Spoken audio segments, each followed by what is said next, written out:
Come to me, game. You know you wish to show yourself, then we get some lovely music. Howdy, hello. Ooh. It is I, Ty, also Levi, and other names. Whatever takes your fancy. Can I cycle through you yet? No. Oh, that's okay. So I assumed that doing this, so pressing L1 and a button on the controller changes your filters. I've just thought if you press that one and said button, it would just randomly click on like an enemy if it was like the enemy one. I guess not. I can see now that it does not do that. Interesting. But if I do party, oh shit, oh, nope, party, and then I do that. Okay, now I don't understand how it works. I thought I did. I don't.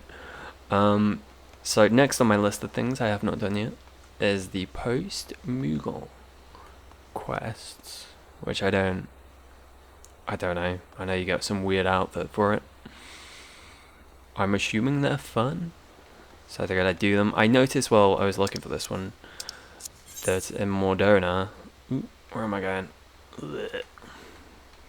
Mordona, up here, Fleming's got a quest, which looks like an interesting one, so I might do that afterwards, depending on how long this one takes.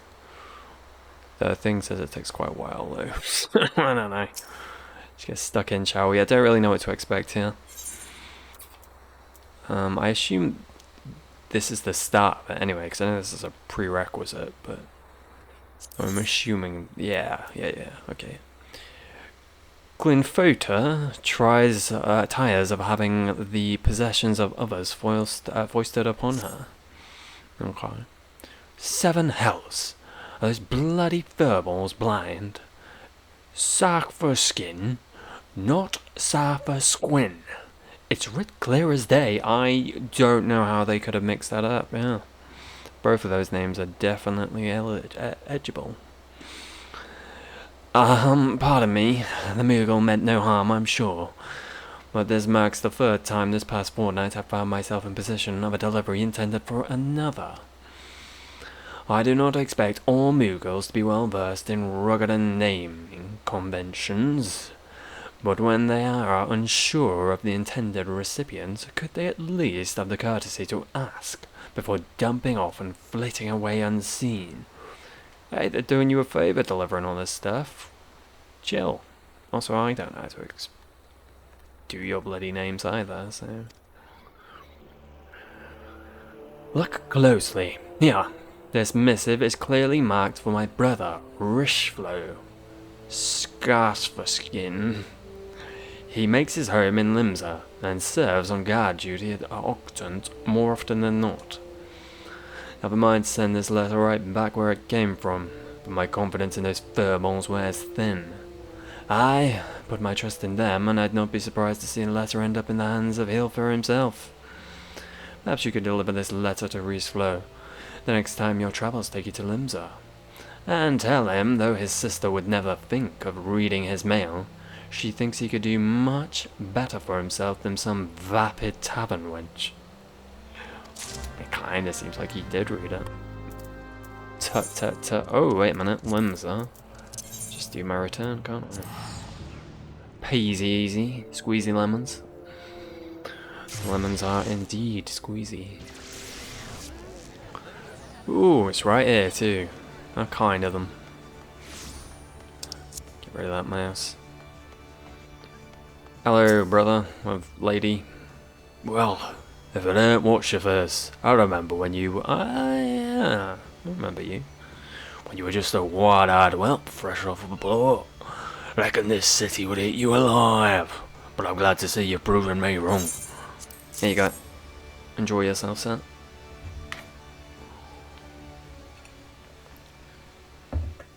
A letter for me, delivered to my sister of all people. Well, isn't that just bloody brilliant? Perhaps next those bloody furballs could just forward all my personal correspondence to the Admiral herself. I dare say the consequences would be less dire. 100, 1,000, no, 100,000 apologies, my good sir. Copy the Moogle, yeah. I am most profusely, profoundly sorry for the terrible inconvenience I have caused. You may rest assured that the offending Moogle has been flogged several times with a large harbour herring as due punishment for his negligence. Cupo, ow, ow. Oh no, not a herring. You have my word that we delivery Moogles shall redouble, triple even, our efforts to ensure that no precious parcel or missive ever again goes astray. Behold, for I shall now perform to you the Moogle dance of inimitable integrity. Sell your wings, my Moogle friend. I don't believe that will be necessary. And by that I mean for the love of God, just do it. Wait a bleeding minute. Am I to believe I'm talking to a Moogle in the flesh? Well, if this isn't a rare occasion. And Lermalin, take me if you aren't a cute little bugger. Just moments ago, I'd half a mind to wring the incompetent courier's neck. But I'm not so petty a man as to vent me frustrations on a defenceless ball of fur. Besides, how can I hold it against you? What with the population of the Rain burgeoning of late? I'd be lying to me sen if I didn't have trouble keeping names and faces straight, me sen. Any road, what's his face here, was kind enough to deliver me letter. Bit rude. Got a name, so you might not want to use it, but I have it. And I have your words that no mistakes will be made, as far as I'm concerned. This is all water under the bridge. Yep. Kupo. Oh, you are too kind. The kindest, good sir. As for you, my adventuring friend, I dare say you would make a superlative delivery Mikote if you put your mind to it. Oh, well, my prospects are looking up. Travelling to far-flung lands, rekindling old friendships and cultivating new ones, staying abreast of the latest happenings in the realm. Why, if there's a more fulfilling career to be had, I know not of it. So, what say you, Kupo? Yes, I do, Kupo. I do. Now that's the spirit. In recognition of your efforts on behalf of our friend Wristflow, I hereby waive the stringent screening examination typically administered to those who would join our ranks. Welcome aboard. Oh, thank you. I am the Deputy Postmoogle in charge of this tutelage and training. In other words, your superior. As such, you will address me with due respect and follow each and every one of my instructions to the letter. No pun intended. Are we understood, Kupo? Of course we are. Now, allow me to explain your duties. When you see me floating above the vicinity of where we stand now, you may take this as a sign I have one or more letters that I cannot be bothered, that I have deemed suitable for your training. You little shit.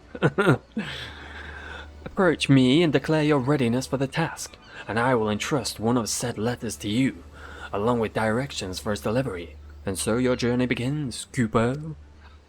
Mind you, until you prove yourself, I will be overseeing all your deliveries to ensure that you do not shirk or slack in your duties.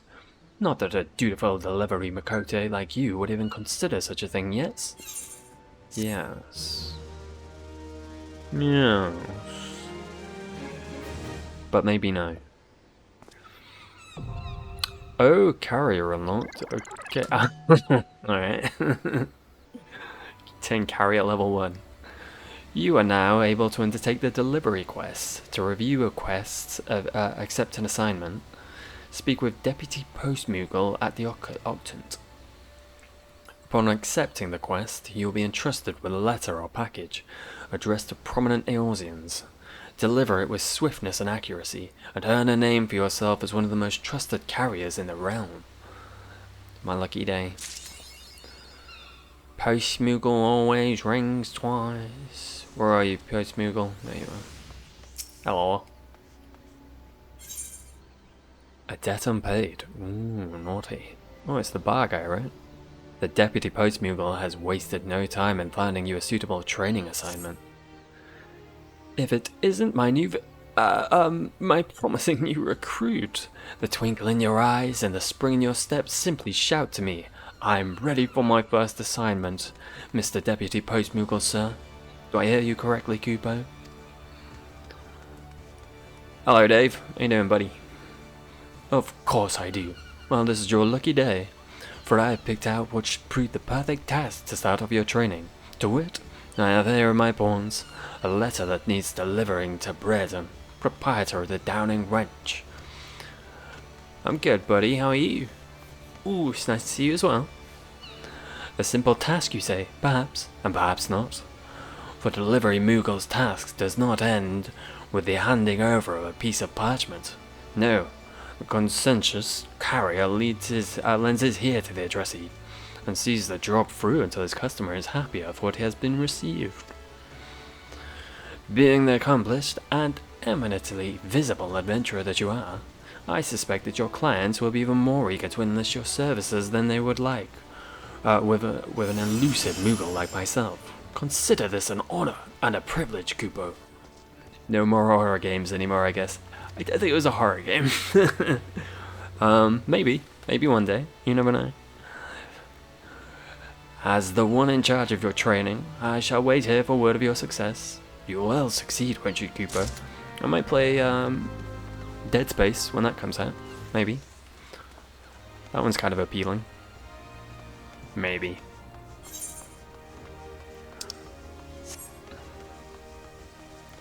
Come here, you. I wish to travel. Yes. Thank you. Thank you.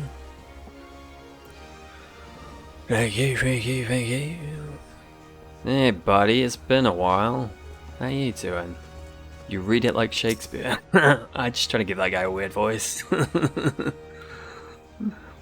Now here's a face what always warms me with art to see. Ever a shining example to all the world would be heroes and heroines in these halls. You've a letter for me, you say? I do, yeah, here you go. Would have figured you'd have more pressing tasks on your plate than playing messenger, boy. But who am I to... Ooh, what's this? Bugger me. Of all times for him to show up after burden you. But I'd be much obliged if you could help me with a simple task. Yeah, of course, buddy. I knew I could count on you. The moment I saw your face, I knew the navigator had guarded you back here for a reason. The reason? To help me settle the score with an old acquaintance of mine. The man's worked up quite the bill, and it's past time for a reckoning. You're to find the bastard and bring him here to old Braden. I can trust you with that, Aye, indeed.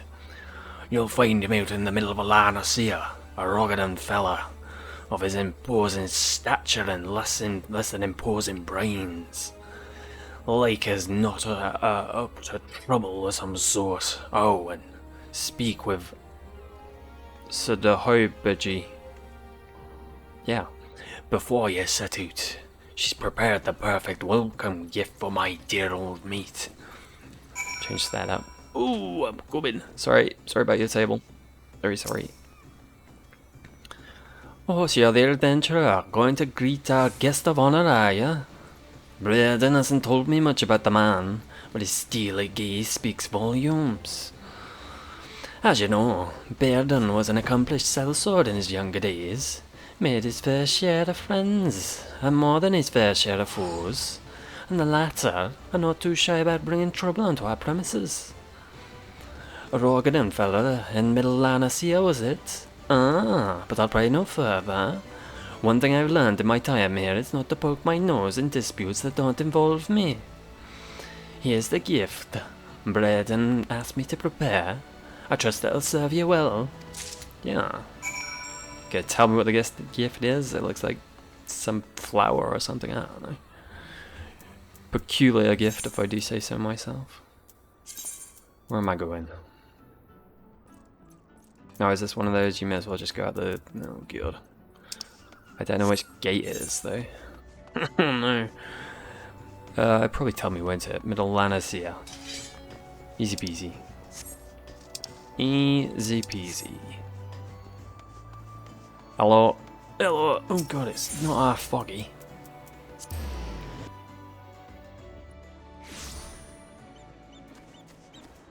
Alright, let's bang on, man.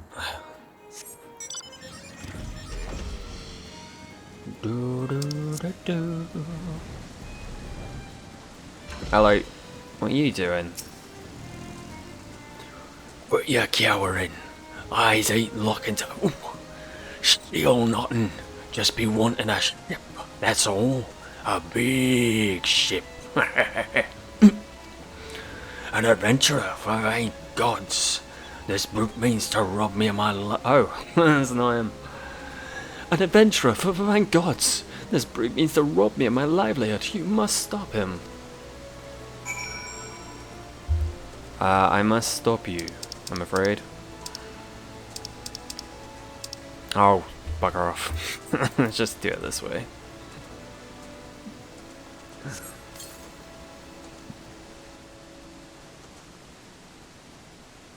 Alright, you're asking for. Oh. That's right, piss off. Hello, you alright? You're a godsend, friend, I tell you. That brute is a menace to honest merchants everywhere. You'll find him and bring him to justice, yes? Yes, maybe. No promises.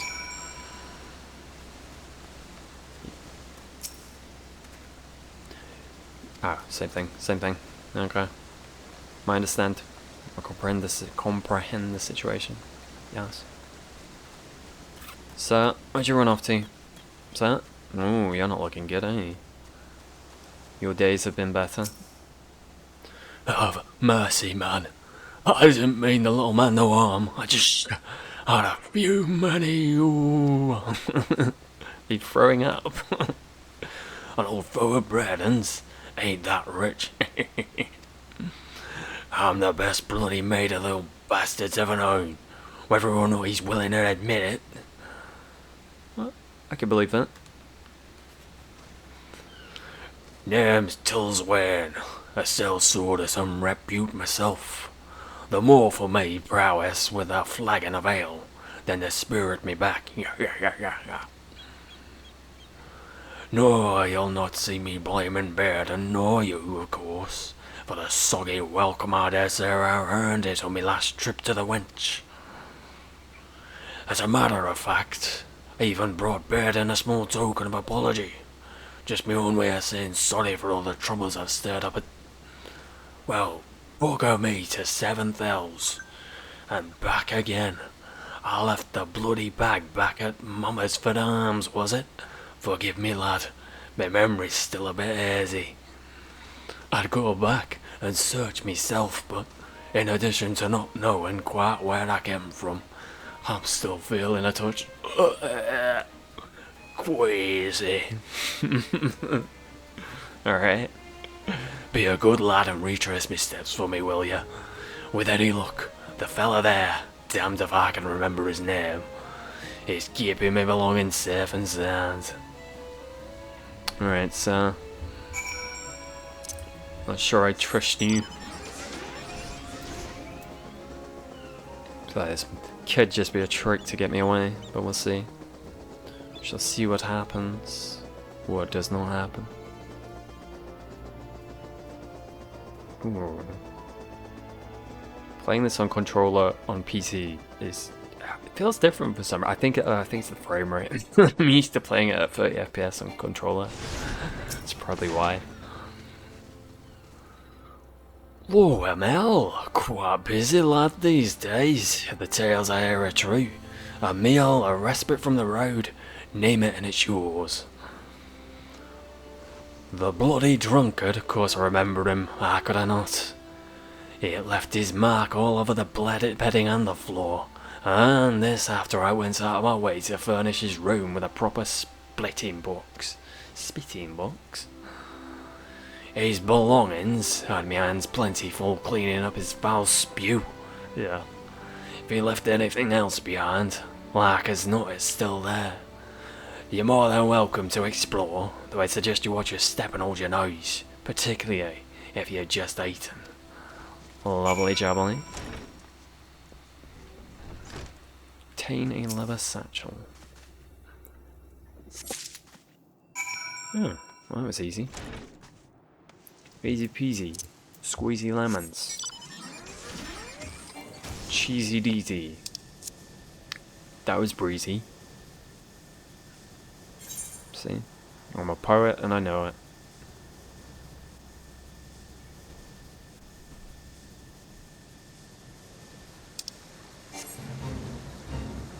The old spawn thing bit my leg. Bite your finger while he was at it. Back away, did you happen to upon my belongings, mate? Just a small satchel, not into, fancy. Yeah, I got it, you dummy. Bloody brilliant. Aye, from the moment you doused me with that, wet stuff, I knew I'd made myself a friend. Well, let's not go too far, sir. Don't know about you, but after all my troubles today, I've worked up quite a thirst. I bet you have. What say you join me at the wench? First pints on better.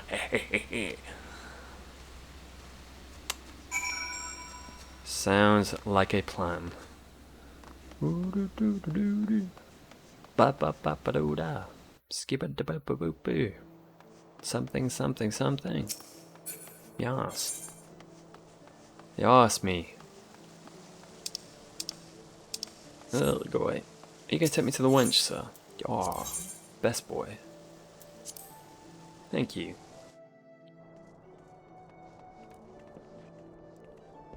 Alright. Now do I do pirate again? Well, if it isn't watch your face from whatever it was. Pull up a chair, don't be a stranger. Battering, a cold one for the strapping lad. Oh, thank you. Very nice of you, maybe. Welcome back, Ty. You've me apologies for getting you mixed up in a dealings, a couple of sellswords. The pint of me finest. And regardless of what he might have told you, Talswin's paying for all comers tonight, including yours truly. You have not changed a wet bearding. Still thankless, bloody bastard. You're thankless, me? Says the insufferable sort who won't be content till he drinks his so-called best meat at house and home. Mark my words, Talswin. If you conveniently forget your pay your tab this time, I'll not have you I'll hunt you to the seventh hell. God, that stuff's hard to read. He built an axe all tough, but trust me. Just a moment ago he was going on about how happy he was to hear you safe and sound. Here, this one's on the house. I hear it's your favourite. You needn't worry, lash. Old Tarswin's and your master go way back. Gone soft if you ask me. Why, back in our day, you couldn't call yourself friend to bed until he'd drawn steel on your leash twice. Oh, then I shall consider myself fortunate that we only became acquainted more recently. But do tell, good sir, what is the story behind those coins? The remnants of the hidden treasure, mayhap? Treasure? You and I both wish, lassie. No, I fear it's little more than a memento of days long past, and none too well remembered. Back when Brad and myself were still wet behind the ears, a grizzled old veteran, least he looked grizzled to a couple of young pups like us, took a liking to us, took us under his wing. He's older than you? You wouldn't think it. As it were, it was a kindness, in days when kindness was hard to come by.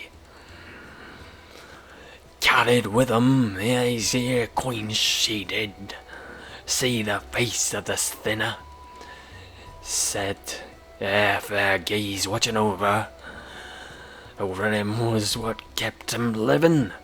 When all's his old matters had a tendency to end up dead. Or worse, hiccup. Chanced upon him a fortnight ago. On his deathbed, the poor bastard. Said he'd lived a good life, but his luck had finally run its course. Didn't have much to leave behind save for his lucky coins. Coins he wanted to leave to a couple of yachts or young pups, that they might enjoy a life as long as his. Oh, you were talking about him and not Burden. Alright.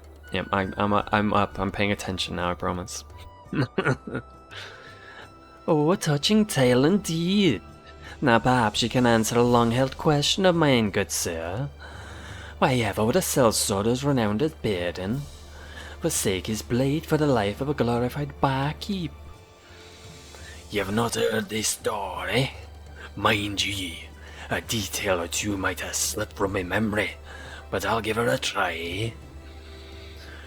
'Twas 20 years ago, or thereabouts, with the realm finally at peace, or something resembling it.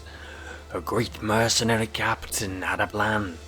This man, aye, a living legend if ever there was one, brought all the sellswords who were itching for a fight under one roof. So it was that the Adventurous Guild was born.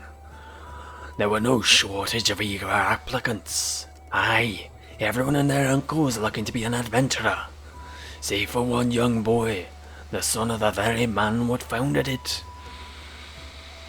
This boy wanted only one thing, to follow in his father's footsteps, and make his name as the greatest sellsword who ever walked the realm. Did the boy give up his dream? Did he reckon he'd already achieved it? Can't say for sure, lassie. Only the boy is now a man, and the man stands behind the counter at the Adventurers Guild, dispensing advice to young glory seekers like Ty here, and ale to old drunkards like myself. Is this true? Why, that would mean that Burden's father is nothing other than... Oh god. Shtibaboji. The I be it to wipe the tables, not wag your bloody tongue. Now get back to work before I throw you back out into the gutter where I found you. And just when things were starting to get interesting.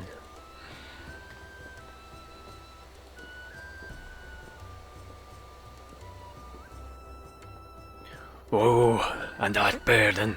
I best be on my way. Spend any more time round that lovely lass in this lonely old sellsword is like to get jealous. Besides, I empty a cask today. What will I drink on my next visitor?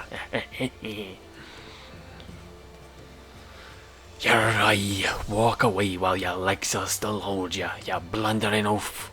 I'd come back any time for a pint of my finest.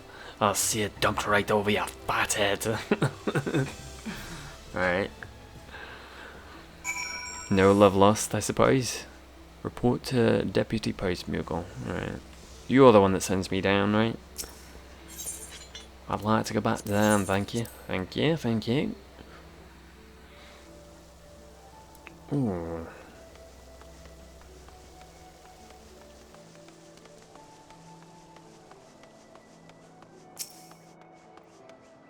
Hello.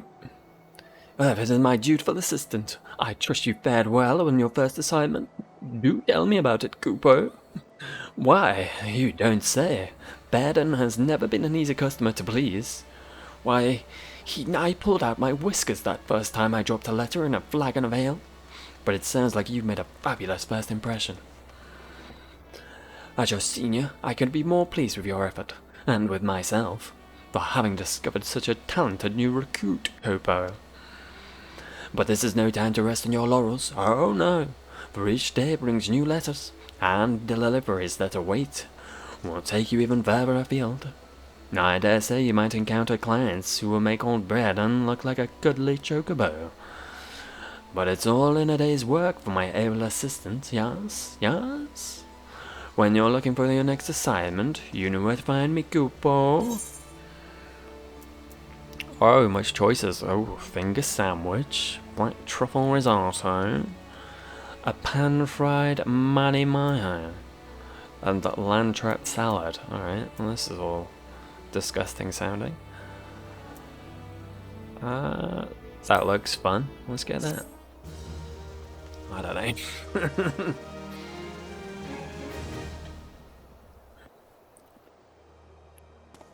Ooh, have I done a level up? Yeah. Level up? Question mark? With your successful delivery, your reputation as a letter carrier has grown. Awesome. Alright, 1 second. I just want to check something. So, I'll plop that on for a moment.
Howdy, I'm back.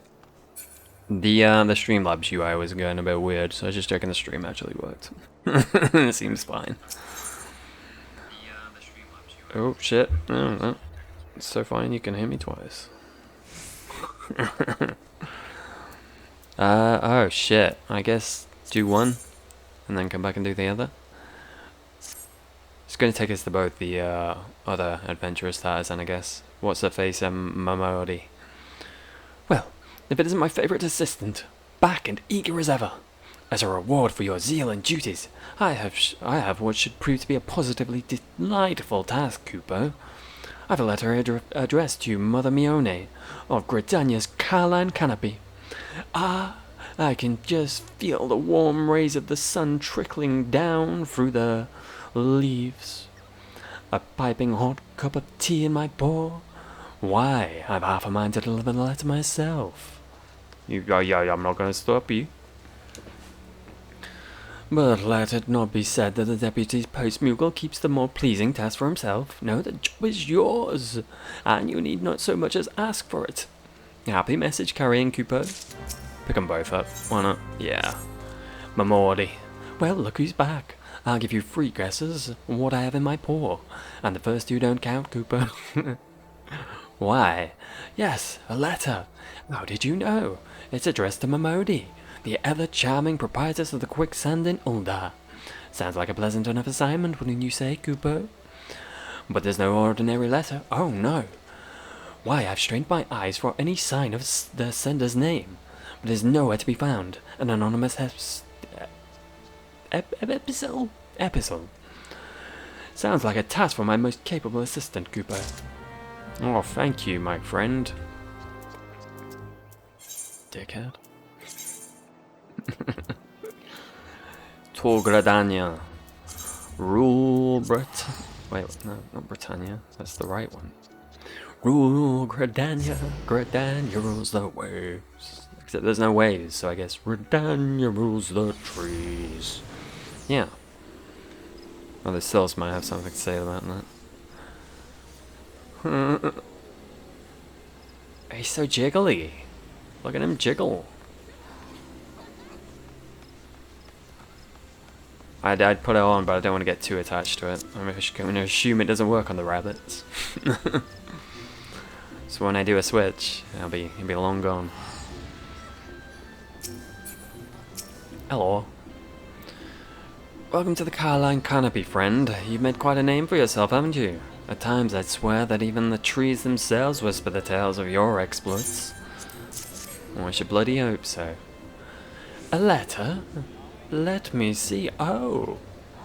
Why, it would seem there'll be an even greater demand for eel pies in the coming days. And once again, the oven calls. Not that you'll find me complaining. After all, some go their entire lives without knowing how it feels to have one of their creations, beloved by Eorzeans, the realm over. Which, come to think of it, it reminds me of a story. How did it go again? Ah, yes.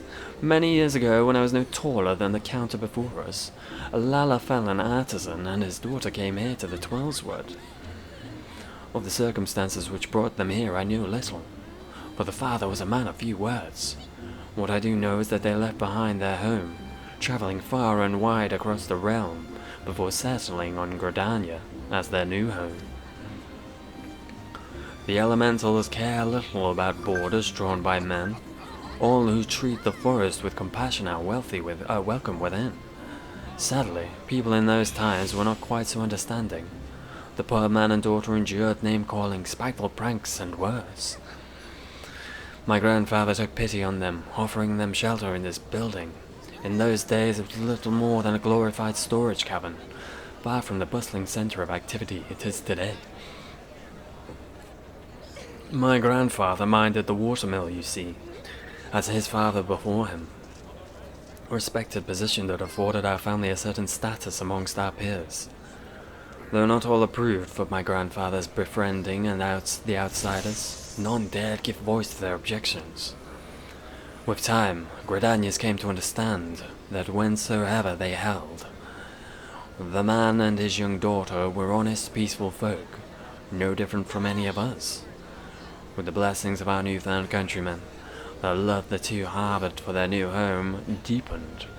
When talk arose of erecting a new water wheel, the father, originally a shipwright by trade, was among the first to offer his services. My grandfather soon joined him. Though not without hardships along the way, the wheel eventually rose, standing even today as one of Gradania's greatest architectural achievements, and a keystone to our very livelihood. If you are not in too much of a hurry, I'd like very much to show it to you. But before we depart, I would ask you a small errand. Would you be so kind as to pick 4 Carline blossoms about town, and bring them to me? I would accompany you, but alas, the kitchen calls. Yeah, whatever your excuse. Where am I going? Up here. Then, where's the other one? Oh, over there. Alright, lovely jubbly. I'm on it. I am on it like a car bonnet. Jump.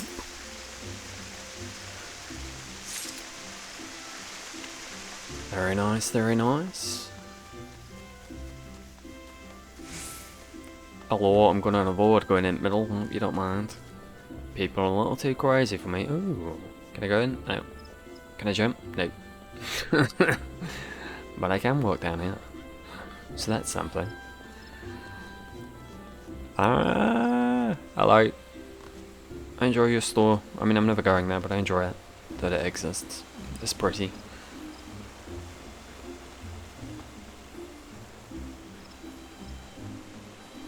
I mean, it works. Can't no one say it don't work. Lovely, that was easy. Oh, old Gridania, okay. Go for here, I guess.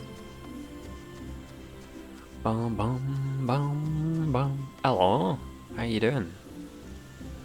But I can't heed what I can't hear. Always heed the spirits, my children. Never. Never. Right, where am I going? Just up there and then... Oh, way up there, bloody hell. Bloody hell's bells, as it were. Do I want to be on this side? I feel like I do, but I'm not sure. Actually, it looks like it doesn't really matter. Good to know. Come here. You are mine now. Yes. Yes. Humana.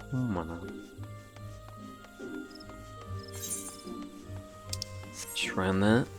Gucci. What's the face? Mitra. Hello, Mitra, how you doing? Gotta be someone, have I? Wow. Just you wait and see, Mitra, just you wait and see. I'll level that bad boy up. One day. One day. May not be this day, but one day. Maybe. Just seem a bit pointless to level it up right now, I guess. So they're changing it so much. To relearn it all over again. Can I? Ooh, I can. Lovely. I was appreciating that.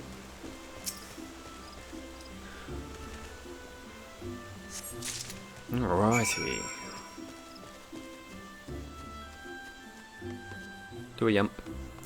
Always do a lovely jump. Yeah. Right about there, I think, right? I don't think there's one for, yeah, there's not one at the Adventures Guild. I didn't think there was. I remember sometimes. Sometimes. Not all the time.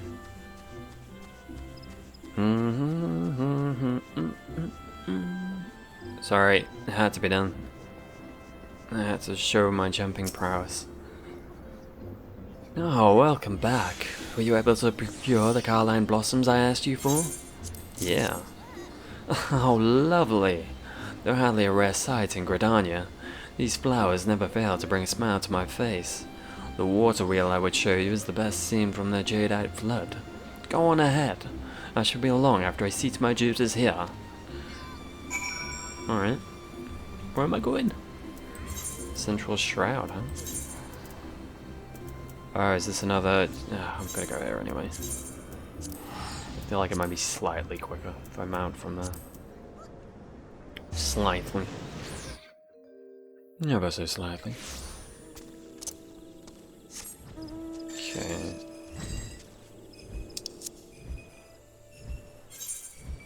I feel like it probably took about the same time. Different scenery doing it this way though, so it's worth it.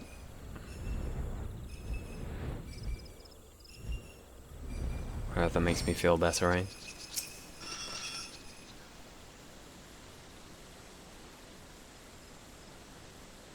Why the fuck I've ever looked over there? It's quite nice. Got a very Rivendell vibe to it, doesn't it? Ah, Ty.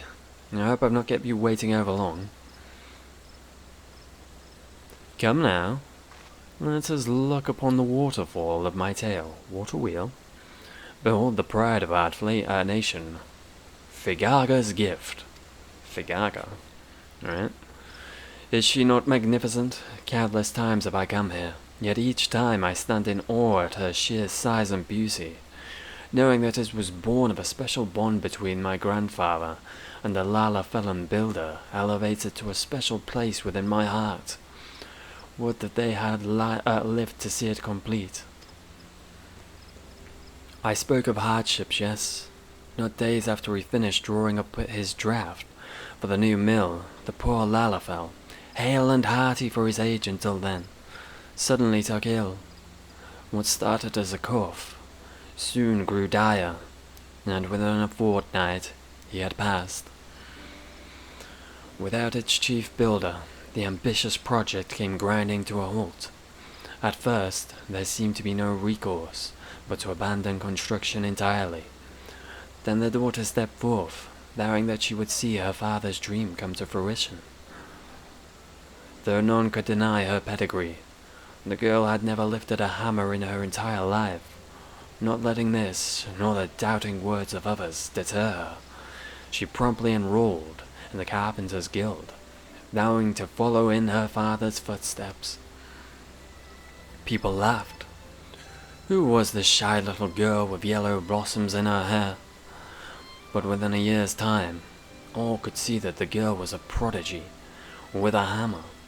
In 5 years, she had mastered skills that would take an ordinary carpenter a lifetime. In 10, her father's dream had become reality. The shy girl with the flowers in her hair had blossomed into a strong, proud woman, and one of the greatest builders our realm has ever known. Such is the tale of Vigaga. Ah, to think of the wonders she might still have wrought. Alas, not long after her completing her gift to us, she succumbed to the same foul plague that took her father, Christ. Though she is with us no more, she remains an inspiration for the women of Gridania, myself first among them. It is here, in view of the father and daughter's greatest accomplishment, that I buried their ashes and built a small monument to their memory. Once again, I thank you, Tai. The flowers you picked surely brought a smile to Figaga's face today. Now, shall we return? Yes, to the place that I named in her memory. That's sweet. Where do you want me to go? Caroline Canopy. Yeah, I'm just gonna be lazy and do that. I could just walk through that portal, that little area. But why walk when you can teleport? That is the true question. Alright. I'm coming through. Don't mind me. Excuse me, coming through. Oh shit, I need to do Blue Mage at some point, don't I? That's still on my list. No. Other classes first, then Blue Mage. That's the plan. Even though it looks fun. Thank you for accompanying me today. I had hoped to share a tale of Vigaga with you for quite some time now, having come here as you did from a faraway land. In transforming my grandfather's old storage cabin into the Caroline Canopy you see today, I sought to carry on the spirit he showed to his Lalafellan friends, the spirit of welcoming and acceptance for all who would seek shelter here, regardless of their origins. And it was in that same spirit that I came to devote my life to looking after those who would seek adventure. And what a fateful decision that turned out to be, yes? So it was that I came to stand behind this counter. So it was that I met you. And so it was that I received the joyous tidings that you brought to me that day. For you see, the letter you delivered was an announcement from the Adventurers Guild.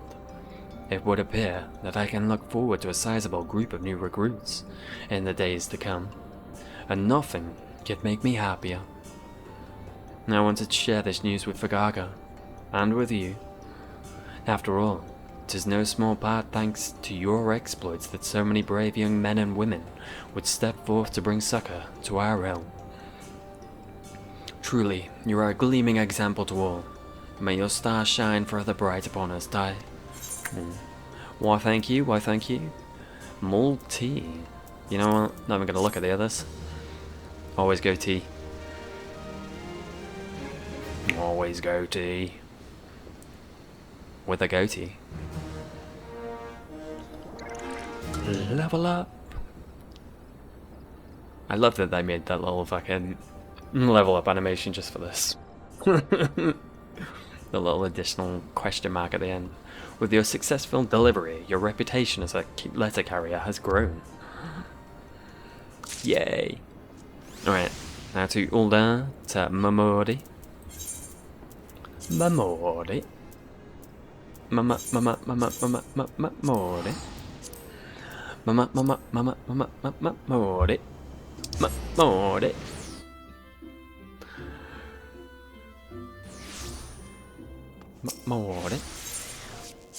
Mamori. Mamori. Mamori. You know who it be? It be Mamori. I'll stop. Ooh. Hey, fuck you. Fuck your table. Well, if it ain't Ty. Good to see an adventurer who checks in with a guild from time to time, even after becoming all famous and like. What brings you to Quicksand today? I got a letter for you, Mamori. Mamori. A letter. Next thing I know, you'll be sprouting pom-pom and ending every other utterance that with Kupo are curious. It would seem like sender's forgotten to sign the envelope.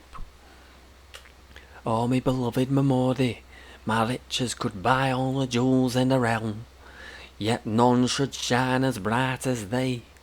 Say that you will be mine, and bleh. Good gods! No wonder the letter was anonymous. No man in his right mind would claim authorship of such a hackneyed, pretentious lauder. Mamori, my love, I see that Malefius missive finds you looking as beautiful as ever. Oh, it's you. Why do I find myself entirely unsurprised? I've lost count of the many times I've spurned your shameless advances to your face. Must I now do the same in writing for you to get the bloody message? Shameless? You wound me, Mamori, my love. Why, my advances are positively shameful. That's not right word. Not quite the right word, is it now? Picture the scene. A mysterious letter. A secret admirer. Is it so outlandish for a man to think that that's the subtle, romantic approach might stir the flames of passion in his beloved's heart? Says the fool standing before me for the third time this week, still spouting that same ridiculous jacket. It's an alright jacket. I guess clearly lacks the courtesy to introduce himself, so allow me. This is Thomas so-and-so, son of the spice merchant, someone or other, and the richest, most eligible young bachelor in all at Ulda. Hello. I'm single, and in need of money, so, you know. I mean, I'm not tiny, or red-headed, but I got ears that like cat ears, and a tail, which I imagine I could do some things with. So, you know. Just saying. Forgive me if I've forgotten some of the details. I've only heard the story some 20-odd times now. This is Ty, the man who wasted his precious time all in your rubbish halfway across the realm. Is that so? Smashing work, my boy. Remind me of your name again later, and I will be sure to put it on the guest list for when my lovely Mamori and I are wed. Thank you. I so appreciate that. Do you see, my love? The adventurer's efforts were not for naught. No, you need only promise your hand to me. Promise that forever my Mamori, and mine alone, you will be.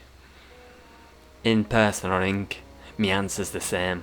Come back when Fanaland Freeze is over, so I can reject you again.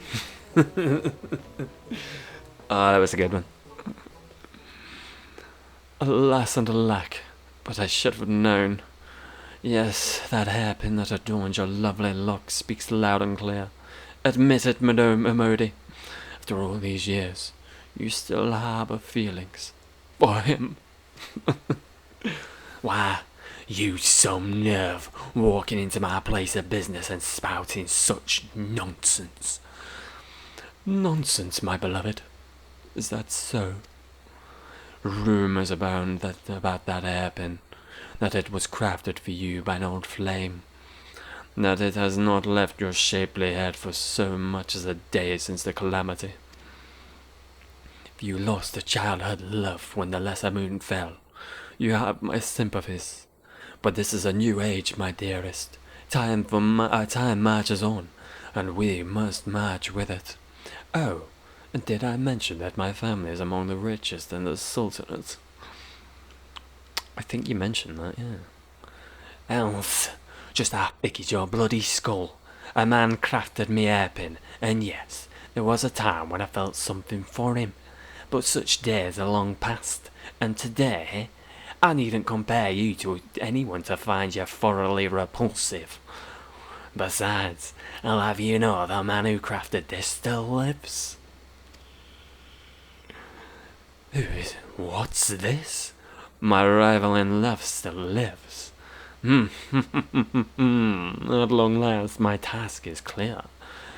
I must seek out this pretender and prove once and for all that I, Thomas, am the one and only worthy of my dear Momodi's hand.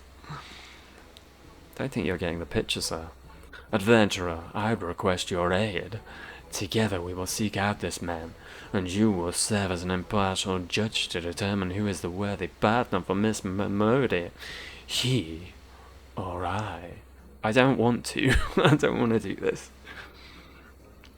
Rest assured that you will be suitably compensated for rendering the proper decision. And with that, let us begin our search at the Goldsmiths' Guild. I shall await you there. You know what? This is for the shit you pulled with the fucking the thing that you gave me that, you know, the poison in it. I know you didn't mean to, but it had poison in it, and then I got fingered because of it. Alright? It's your fault. So, yeah. Yeah.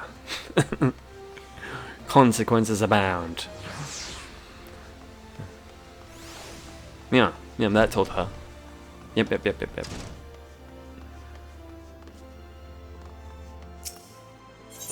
Definitely told. It's the only way I can justify actually doing this. Otherwise, this seems like a really dickish thing for me to do. Like, I should not be involved in this at all. My only involvement in this should be to tell this guy to fuck off. What's this? Momodi's hairpin, you say? Why, that was Momoroto's work. Momoroto? Now there's a name I've not uttered in some time. Alright, Gandalf. Destined for greatness, that one was. Could have been the second coming of Nialfrezin. Why, he'd been with us for a scant few years when a commission came in from the Sultana herself. Slaved away at that piece day and night, till one day, when he rose from his workbench and walked away. Some said the pressure of expectation grew too great to bear, others that his heart was never in his craft to begin with. Still, others said that it was a broken heart that drove him away. The guild lost a talented goldsmith, and I lost a friend. But a man's life is his to live. Last I heard, Momoroto was passing his days as a fisherman in Crescent Cove. If he's found happiness, I don't begrudge him his choice one bit. What do you think about that, sir? To think that my rival for Momodi's heart has been lurking in our very midst this whole time. You have my thanks, Master Mamadou. Rest assured that Momodi and I will spare no expense when the commission from your guild are wedding rings. Be presumptuous? Come, adventurer, to Crescent Cove. How is this gonna end? How is this storyline going to end? I guess we're off to Horizon. Momodi. Momodi. She said her name is Frody. But I said no, that's Frodo. That's a different thingy. Yabba-dabba-dee-bee. And your name is actually Momodi. Modi. I can't believe I got some stupid thing stuck in my own head. Ooh, I'm going under the water. I don't know why I enjoy doing that. It's one of the few things I like doing in Anthem. Well, I suppose you had to do it in Anthem, didn't you, to keep going, but still. I think I'm like the only person that liked that mechanic. I thought it was cool going into the water to keep you going. It was nice. Hello? Not a bite. Ah, well, tomorrow's another eye. Ooh. What brings a mighty adventurer to this lonely fishing hole? I'm so sorry for what is about to happen. This is Momoroto, a shabby-looking fellow indeed. What did I expect from a craven who threw away his chance at fame, love, and glory because he couldn't bear the pressure? Bit rude. Oh, the ignominy of it all. She turned down my gifts of jewels and gold, yet adorns her fair locks with a trinket cobbled together by a languid lalafell who stinks of sardines. Bit rude. A bit rude. Why, you can't look him in the eye, sir? How dare you? So Momodi's actually wearing that old thing. You'll get no argument from me. I hardly deserve it. Nor did I deserve her. Perhaps I once did. There was a time when I dreamed of being the greatest goldsmith in the realm. Even a time when such dreams seemed within reach. The young Momorbo may have been worthy of Momodi's hand, but that dreamer is no more, and you'll not see me mourn his passing. Not at all. Dreams were meant to be followed, and not all who were destined for greatness put a fishing pole in his hand and a creaky pier under his bottom. And old Momoroto's a happy man. Can you believe this? My travels have taken me to far corners of the realm, and never have I seen a man so lacking in ambition, enthusiasm, or even in any vaguely redeeming qualities. I shall not say the word I'm thinking. I would ask you to judge which one of us is more worthy, but I think we can safely say that I am the victor by default. To the quicksand adventurer, my future bride awaits. I think you should have waited, sir. I think you should have got my answer first. Don't worry, I got you back, even though I don't think you're interested. So that's what all the shouting was about. The young man's taken a fancy to Momodi, I see. I'll say this much, he's got good taste. Doesn't seem like all that bad a fellow. A bit oversure his own abilities, perhaps. But no more so than someone I used to know. When I gave that hairpin to Momodi years ago, she refused to wear it. Said it meant too much to her to risk losing. As to why her heart may have changed, who can say? But it is not for love, this I know. Those days are buried in the sands of time. Whether that will avail your love-lorn friend is another matter entirely. Yes, I'll see. Ooh. If you see Momodi again, tell her. No, never mind. There might once have been time for words, but that time has long since passed. Be well, friend. I don't know that it has, sir. I don't know that it has. I'm returning. I'm coming home. I'm coming home. To Modi.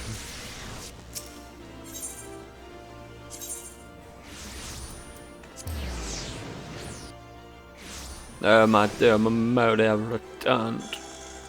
Yes, I am back. Yes. I'll do a jump for you, see? Watch how I jump for you. Yes. Many jumps. All for you, Momodi. Alright. What doth thou say? Ugh. Just between you and me, Ty, I was hoping you'd managed to lose him somewhere on the way. I have done my part. I sought out this Momoroto, and heard his tale. The tale of a coward who has not deserved you since the day he fled this city, forsaking your love and his future in the process. Sorry, I do not agree.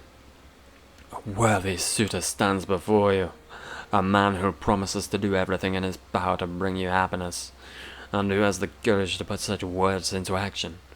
I implore you, my beloved, undo that happen. Free your heart from what has been, and give unto me your hand. Listen well, 'cause I'll repeat myself no more.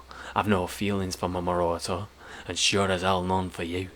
This hairpin, it's a symbol of all those who would dare to dream. A symbol and a warning. Momoroto and I were old friends. He used to come by the shop where I would work, and regale me with tales of all he hoped to achieve. He burned with passion in those days, like yourself, with less style and more substance.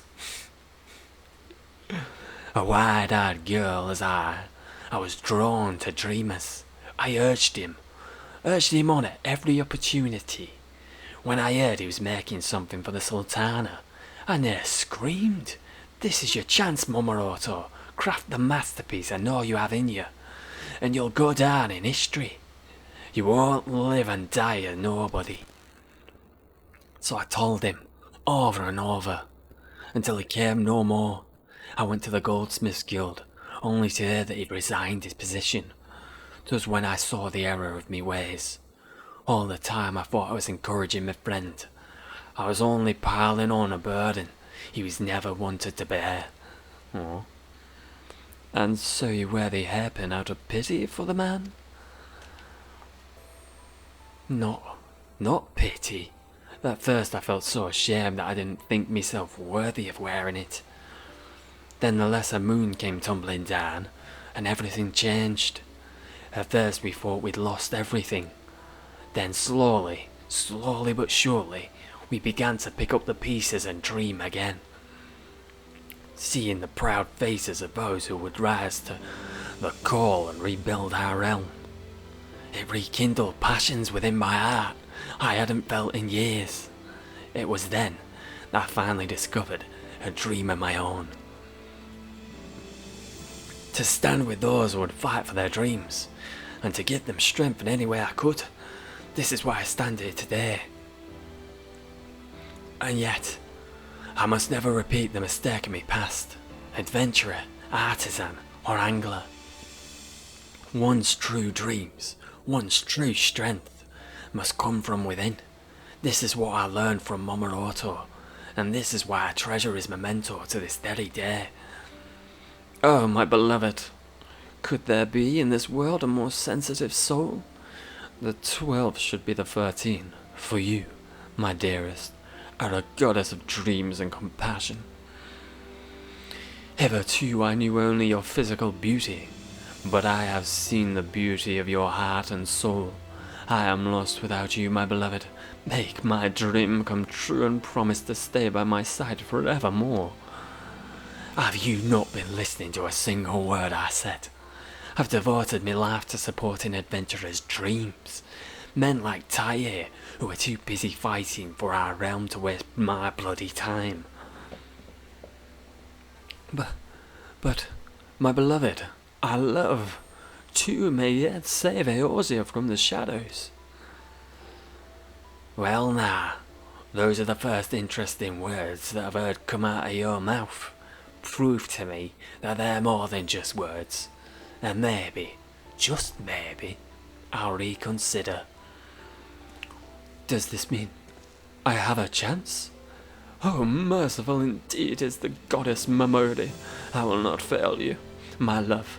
Today I take my leave. When I next return, you will know the true breadth and scale of my dreams. And you, my good man, you have opened my eyes today. For this, you shall be well rewarded. You have my word. You will be in the front row for the festivities when my goddess and I are wed.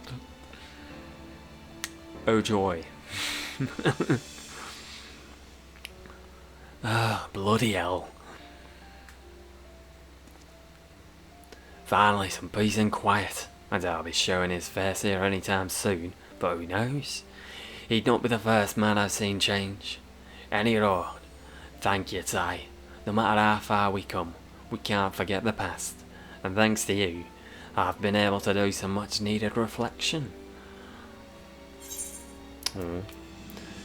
Sorted coral, lava turd legs, pineapple, no.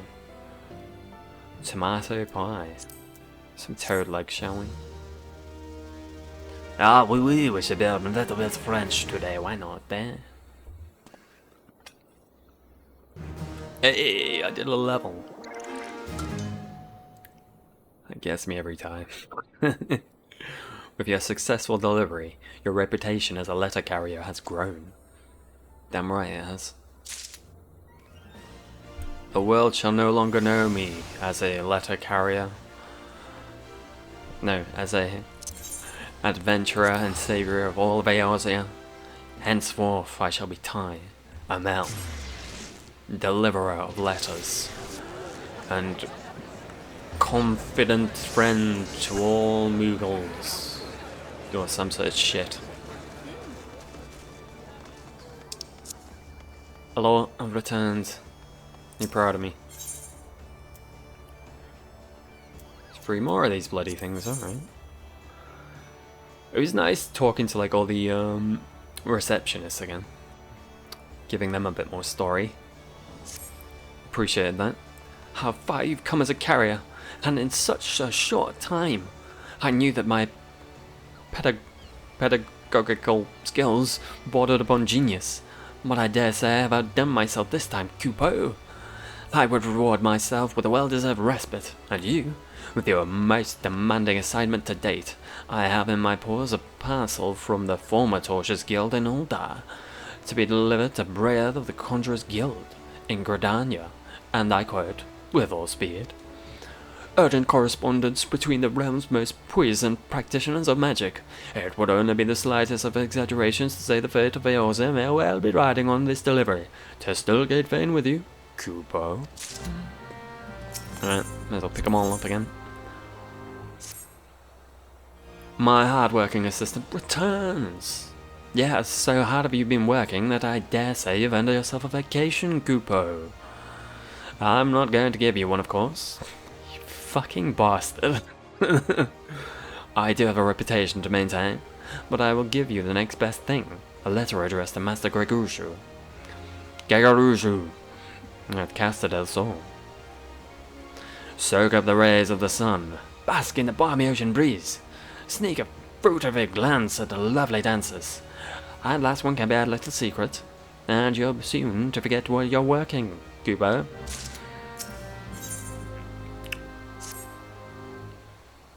Ah, my trusted assistant is ever ready for action, Kupo. Very well. I have the package here straight from Little Solicitors to, the long one. The Moogle intelligence has confirmed that this is Sylphic etiquette for Hunchbert Longhaft. Longhaft, huh? A brass blade captain of considerable repute, who leads the defense of Highbridge. Hunchbert is known to be one of the most charismatic leaders in the realm, never seen outside the company of one or more of his men. Rather, I should say, women. His followers are uniformly female, and fiercely loyal to their captain. It was in Highbridge even, a short while ago, but the captain was unfortunately off duty. It would appear he had business at the Weavers Guild, and had taken 2 of his most loyal subordinates along with him into Uldar. Many happy deliverers, Cooper. Alright. Go to the Weavers Guild then. To Fanaland. Ooh, just Come here, you. Dun, dun, dun. Dun, dun, dun. Boom. Boom. Boom. Boom. Okay. Is there a thing for the Weavers Guild? Yeah. Yeah, bloody well is.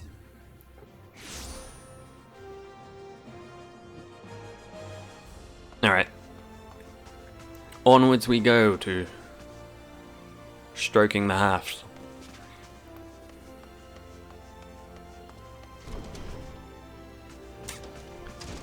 Alright. How many puns are there going to be in this? How many dick puns have you got for me, sir? How many times must I tell you? Garments such as these might be fit for an ordinary man, but Hunchbert Longhaft is no ordinary man. Else, what is keeping my package? I got your package right here, sir. Hubba hubba. My silk, at last. Ah, now this is more like it. Feel for yourself. So soft and pliant, a fabric that truly breathes. This is of self-make. You see, a merchant met in Hybridge sang its praises, and I simply had to experience it for myself. Your puzzled expression does not escape me, but long after you protest, many a tale have I heard of your blade, and the consummate skill with which you wield it.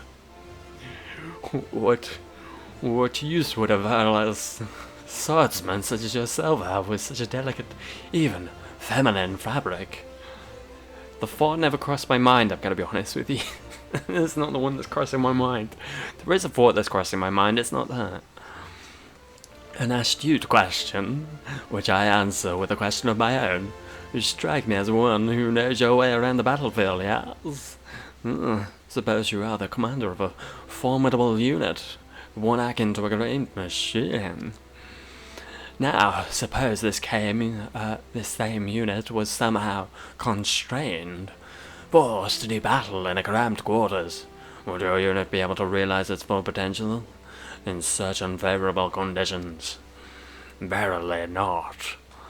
Only when given room to breathe will the unit swell and expand over the battlefield, and then, upon reaching the full extent of its power, thrust forth and penetrate your opponent's defenses. Do you grasp my meaning? Unfortunately I do, yes. Oh, I had a feeling. Ooh, this boy. And so I would commission a garment to be made from this silk, and yet my unit is not merely my own. No, the skilled hands under my command see to it that my machine remains well oiled. 2 of these hands accompanied me here to Eldar, but it would seem they have eluded my grasp, or I have eluded theirs. Yeah. Might you be a good lad and find them for me? Yes, sir. Just talking about your shaft, please. That's my deal. No more shaft. And I'll help you. Oh lord, well I've already forgotten what it was. Goldsmith, alright. Literally just looked. What a dummy. Yo, I've come to bargain. My first earnings I saw would look lovely on me captain, but so would that other one. Yeah. Why does shopping have to be so goddamn difficult? Oh, you do well not to scare me like that. I'm a brass blade in service to Captain Humbert, better known as Humbert Longaft. I know all too well, thank you. No doubt you've heard the tales. I've heard something. None can deny the captain cuts a dashing figure, but I would give him a gift to further bring out his beauty. What say you, adventurer? Do any of these fine ornaments catch your eye? Ooh. Oh shit, am I supposed to know?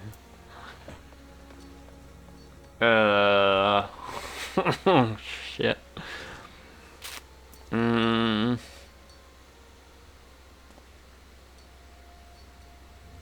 Oh, did he say anything related to this?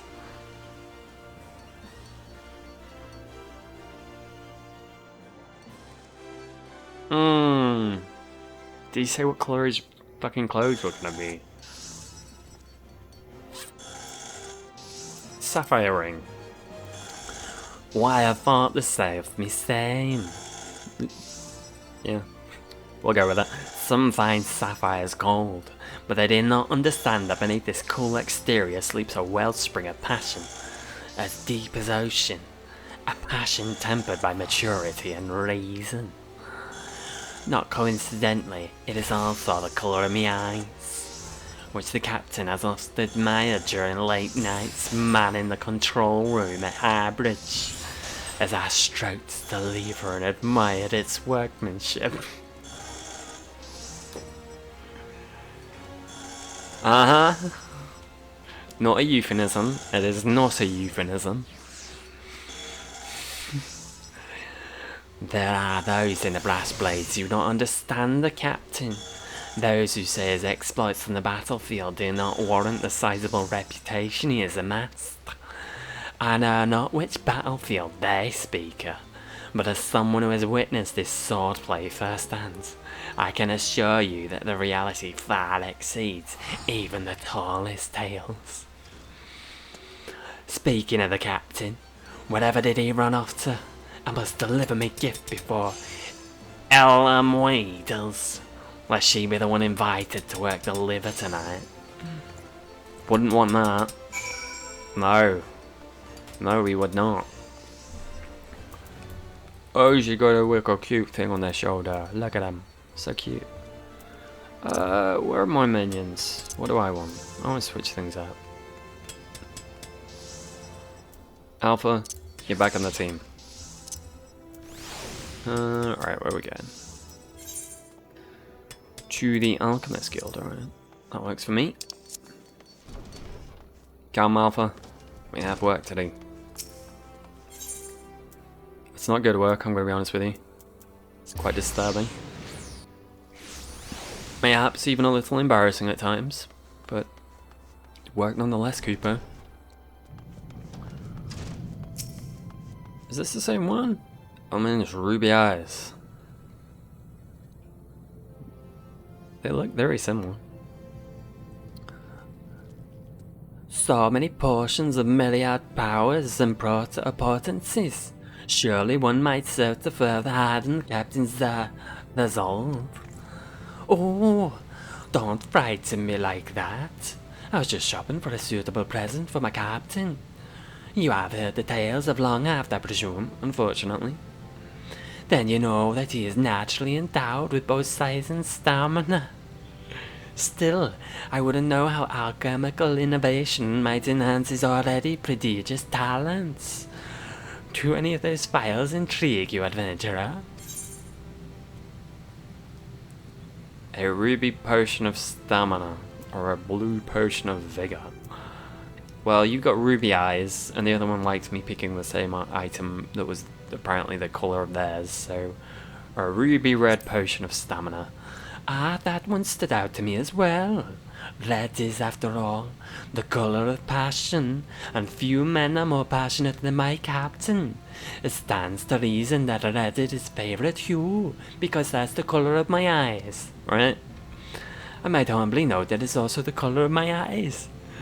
He has often praised their beauty during our nights together in the control room at Highbridge, where he often summons me to lubricate the lever. He says my supple fingers are more suited to the task. No. Why? In the past, the captain shunned alchemy in all its forms, claiming he had no need for unnatural enhancements. Recently, however, I remarked that his blade had already renowned across Eorzea might reach legendary stature with the right help, and he seemed suitably aroused by the idea. Fuck off. Stop it. Oh, but I simply must be getting back. Just imagining the captain alone with her is enough to send shivers up my tail. This is ridiculous. Oh god, it's too much. Ooh. Now this one's fun. Where was he? Weaver. Yeah. Ooh. Ooh, dearie me. Dearie me. Where are you? Okay, so Ruby's Welsh, the other one's whatever the other voice was. Itaja and Elamwi are exchanging heated words. The mere suggestion that our captain partake in our chemical enhancements is an insult, not merely to him, but to the gods that endowed him with such natural talent. Ha! Says the one who would see him adorn his body with gaudy trinkets. Do you even understand the true measure of a man? Ungrateful wench! You're not worthy to polish the captain's blade. Maybe you two should just forgo the captain and enjoy each other's company. He seems unworthy and a bit of a dick. Although you two seem quite annoying too.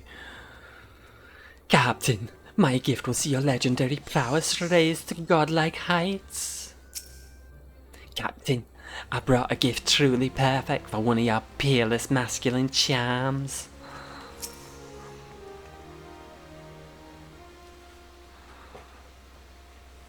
Captain, you always praised the way I calibrate your lever.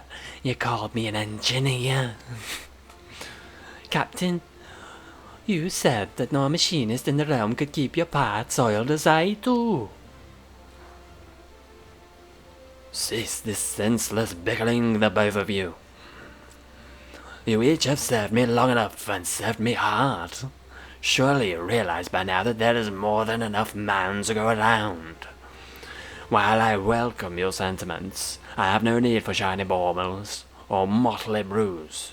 The gods have seen fit to endow me well. I would fight my battles on my own merits. Besides, there are more important matters at hand. Before you two came in, I had just been informed that my garments were ready. Prepare yourselves. Do I even want to know?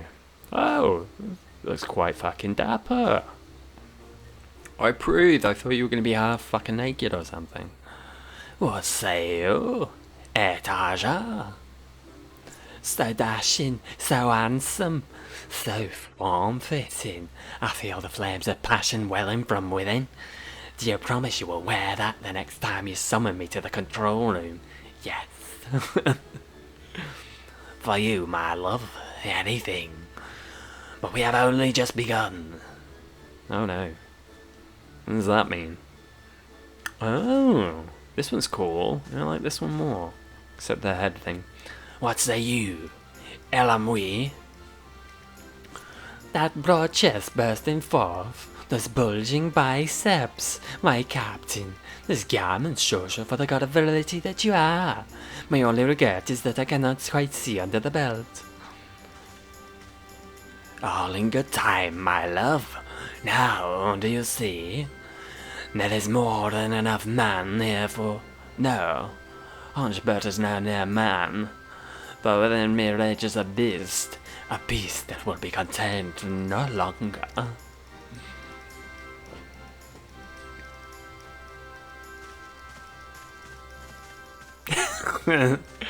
He's got it. He's found the perfect one. Behold! Do you know what this fair snow creature is legendary for? Its stamina and sheer size of its manhood. Now, tell me, ladies, what would you like for Starlight this year? You are my captain, and nothing but... Oh, that's what I thought you'd say. Now, if you've gotten over your silly little cat fight. That's rude, sir. A bit racist. I believe it's time we went on our way. But even as we speak, the bandits and brigands would target innocent merchants who travel through Highbridge. Fear not, ladies. There will be time enough for pleasure when the battle have been won. Yes, sir. Like your antlers. If you thought being a Longhaft was all about sweet pleasure and bliss, you'd best think again. Prone to bouts of sibling jealousy, these two. But they're good girls at heart. All the more admirable, considering their origins.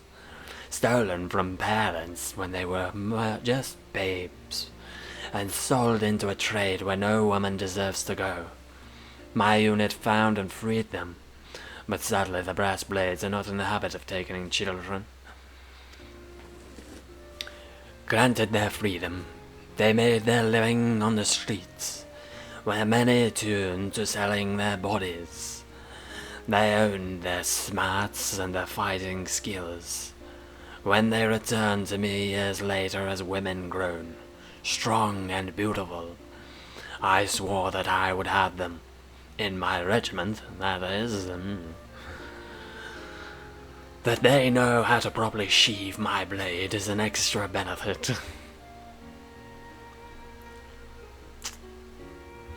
Albeit a most welcome one. And with that, I must return to my post. Stroking the haft, everybody. Stroking the haft.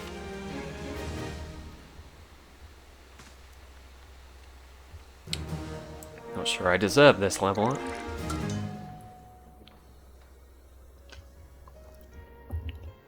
With your successful delivery, your reputation as a letter carrier has grown.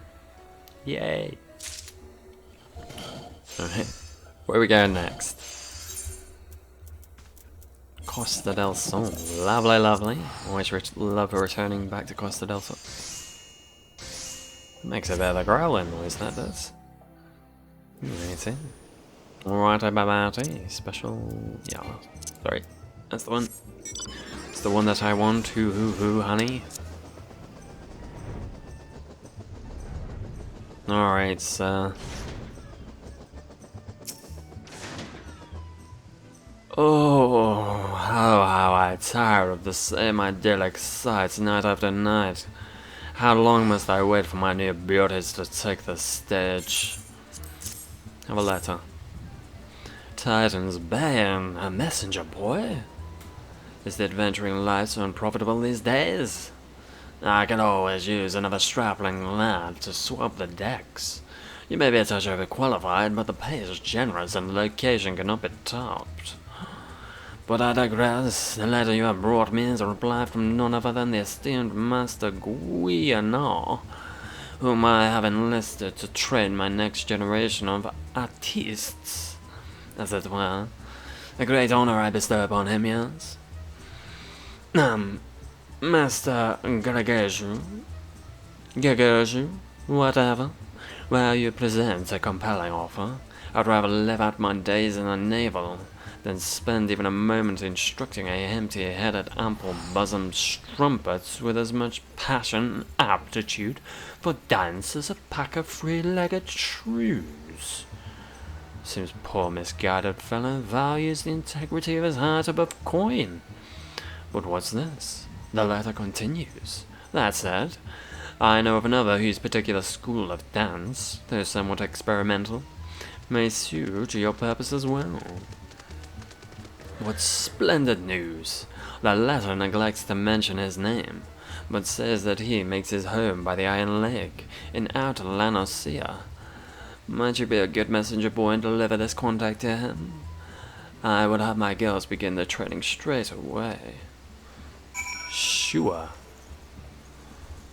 Where am I going? At Lanosea. Ba-da-bum, ba-da-bum. I'm coming. But not like that. Never like that.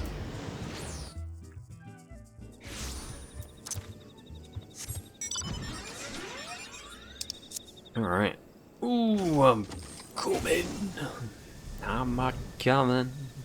See the tower from here? Yeah, there it is. Kinda see it. Oh, those things are cool. I wonder if they'll disappear. The end of Endwalker. Or if they'll still be around. Or if they'll be there without the glow or something.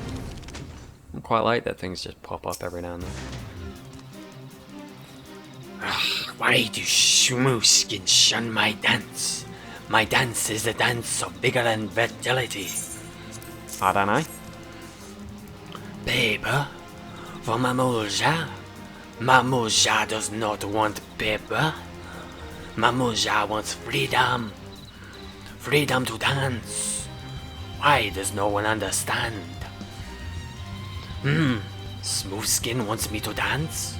Is some kind of trick to take my coin? No trick. Smoothskin pays coin? Coin for Mamuja? Coin to dance Mamuja dance? Do I dream? Do Smoothskins finally understand? Too long has Mamuja custom been mocked. Too long have Mamuja hips been battered. But no more. Smoothskin shows kindness to Bugalja. Bugalja repays kindness, shares proud Mamuja tradition with all. Traditional Mamuja bathing dance will be shunned no more. Costa del Sol, tomorrow, the realm. Oh, today. I mean, Costa del Sol, tomorrow, the realm. But dance cannot be danced with body soiled. This is Mamuja custom. Custom must not be broken. Bugalja would cleanse body in Bronze Lake, where water is warm and sights are stimulating. But Smoothskins here have small hearts with narrow minds. Bugalja, go west to Little House, where Bugalja can breathe in peace. Yes, this makes sense, yes. I understand, Bugalja. I understand your plight. Yep. I can't go higher than this. But this isn't the highest that the place is. How dare you? The buildings, they tower over me. How rude. Oh, it's further this way on. Gonna say, it's not in the mines, is it? That'd be a bit weird. Be a wee bit weird, like. There's the tower, look at it. Terrifying and beautiful all at the same time. Creating their lunar primals. Dare they? How dare they? Such cheek. Are you in here? Oh, it's this place. I always forget this place exists. Whee, I love this place. Even though I forget it exists. But. You by now. You are not like other Smoothskins. Smoothskins who shoon. Mamulja. Bugalja is pleased. Bugalja likes Little House.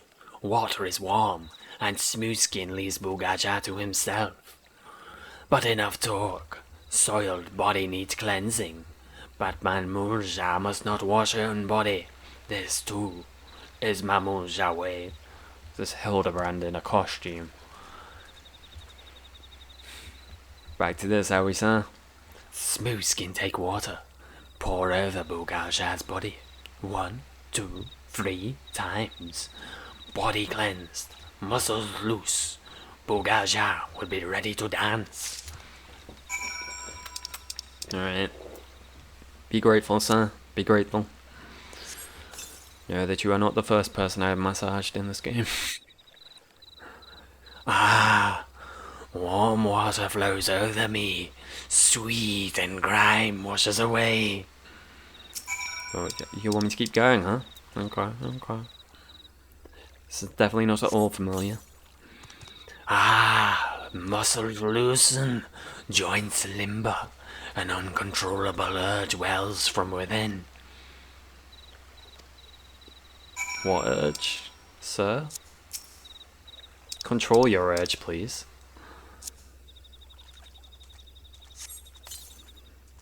I can contain it no longer. Bugal Ja must move. Bugal Ja must dance. Smoothskin performs cleansing rituals good as any Mamulja.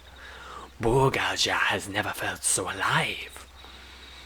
Let us visit your master Gergruzu blah blah. I will dance my dance as never before. I can't wait.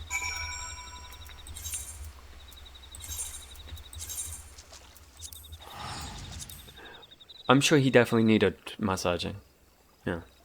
I'm certain it wasn't a trick. Just to...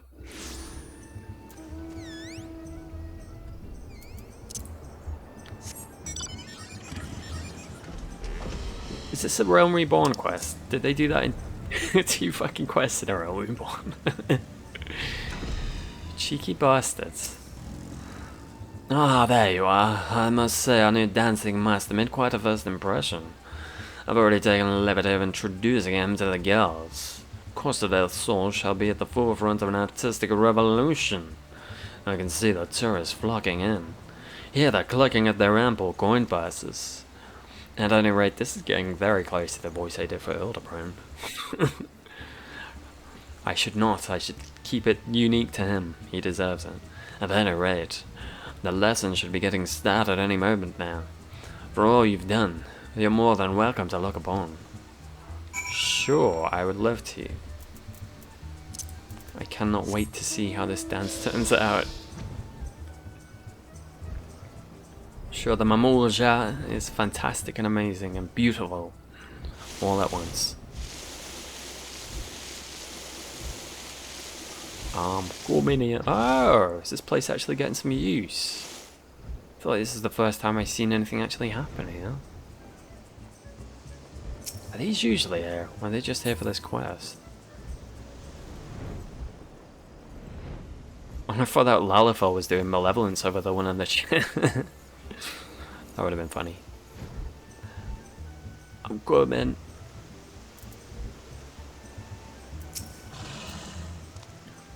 You and Master Gergozu have blended the Mamulja. Thanks to you, days of scorn and hurt are over. Bugalja has waited long for this day. Today, Smoothskin shall know traditional Mamulja, bathing dance in all its glory. Yes. What do you two have to say about this? I don't like the way it's looking at me. Not... Oh, well, at least Master Gergoju pays well. That is our new dancing master. Is this some kind of joke? Well, give him a chance. Jesus. Jesus.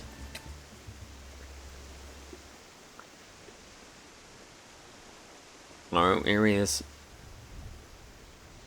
Master Gergozu, of the Smoothskin shun Mamulja tradition, but you welcome us with open arms. Bugalja will not forget this kindness. Bugalja will be greatest dancing master Costa del Sol ever known. Traditional Mumulja, bathing dance is a dance of pleasure, dance of life-giving. Every lift of leg, every sway of hips is sacred.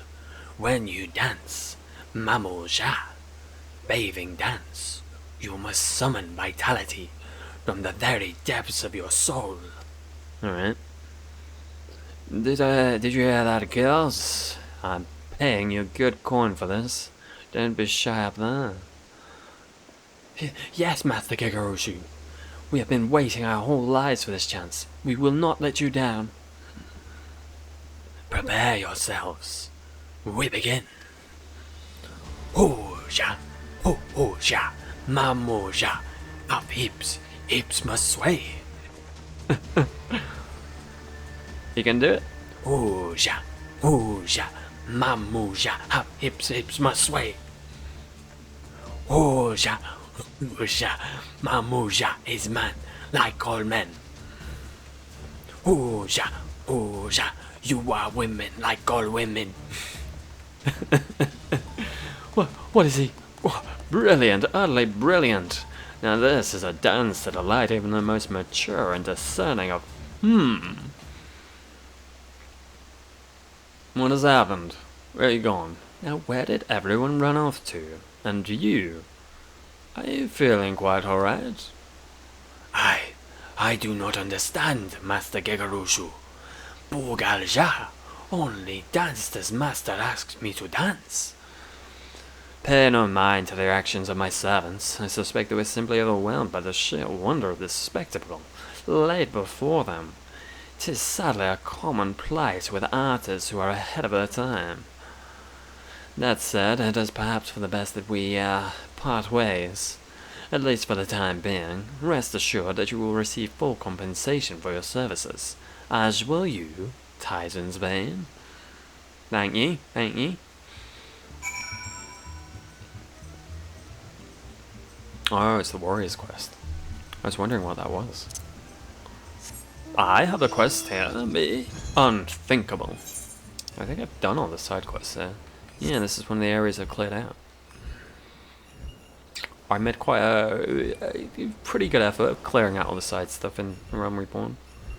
I was doing it whilst I was leveling up there, so... like, everything 14 below I think I've done. I think, maybe. Ah, you've returned. Have you any idea what all this shrieking and retching was about? I, for one, find Bugolja's gyrations positively captivating. I was eagerly anticipating the sight of my fair maidens performing his treasure of Maman-Ja's tradition. But alas, once again the common folk prove incapable of appreciating my heightened aesthetic sensibilities.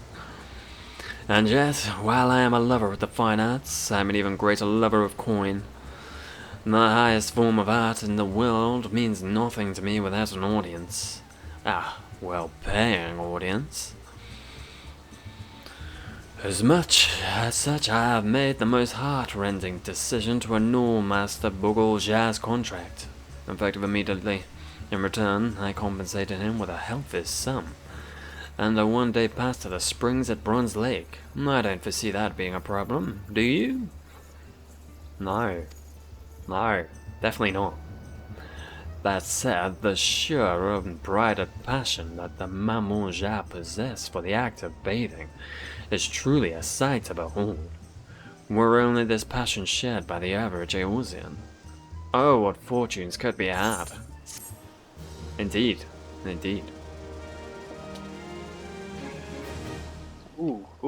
Alright, level up. I did a level. I'm a level man. I'm a level man. Level up! Question mark. Hello, Nicholas. How you doing? With your successful delivery, your reputation as a letter carrier has grown. Ooh, lovely, lovely, jubbly. Map. New Gridania. What's the closest one? Conjurer's Guild. Coolio. Oh, that is cool. Ooh. Conjurer's Guild.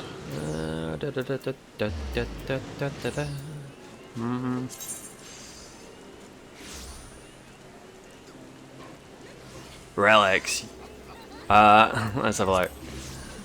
This is the furthest I've gotten with relics. I only need 2 more.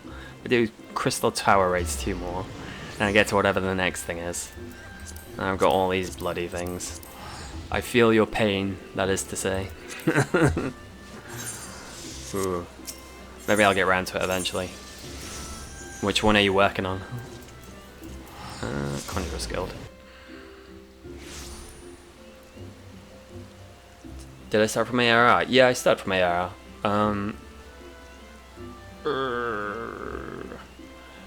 I started on a different character though, and then got to like the end because I started when 5.3 was current, so I did like a Realm Reborn to 5.3, which was pretty satisfying.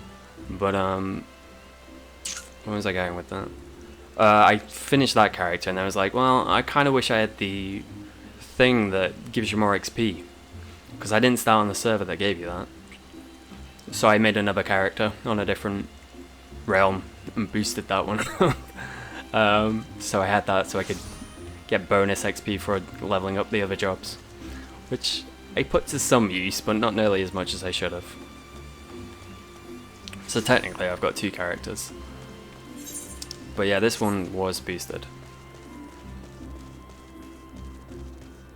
Ooh.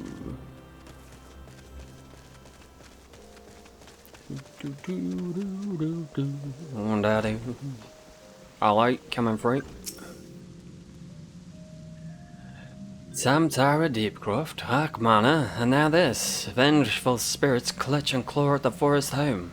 At our very souls. Is there naught we can do to free ourselves from their grip? Thank the gods. I feared it would not arrive in time.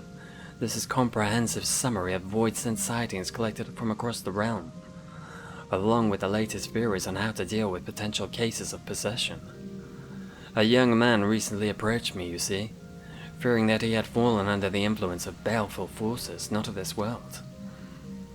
As the poor soul told me, he oft awakens in the dark of night, in parts unknown, with bruises all over his body, and no memory of how he arrived. The mere thought sends shivers up the spine, does it not? It goes without saying that the man was quite distraught. I promised that I would gather that knowledge, and I could, and see that I might do to free him of his demons. Thanks to your timely delivery, I am at last armed with the information I need. But there is another rub. My subject has vanished. Even as we speak, dark spirits may have seized control of him once more. And yet, I must dive into this tomb immediately to have any hope of saving him. If you could track down the man, I would be much in your debt. His sister, Idok, something, can be found at Quarry Mill, and may have some knowledge as to his whereabouts. I'm on it like a cab on it. Where is Quarry Mill? Oh, I can go right there. Juicy. Juicy. Ooh, very good. Oh, Jesus, hello. How you doing? What are they doing?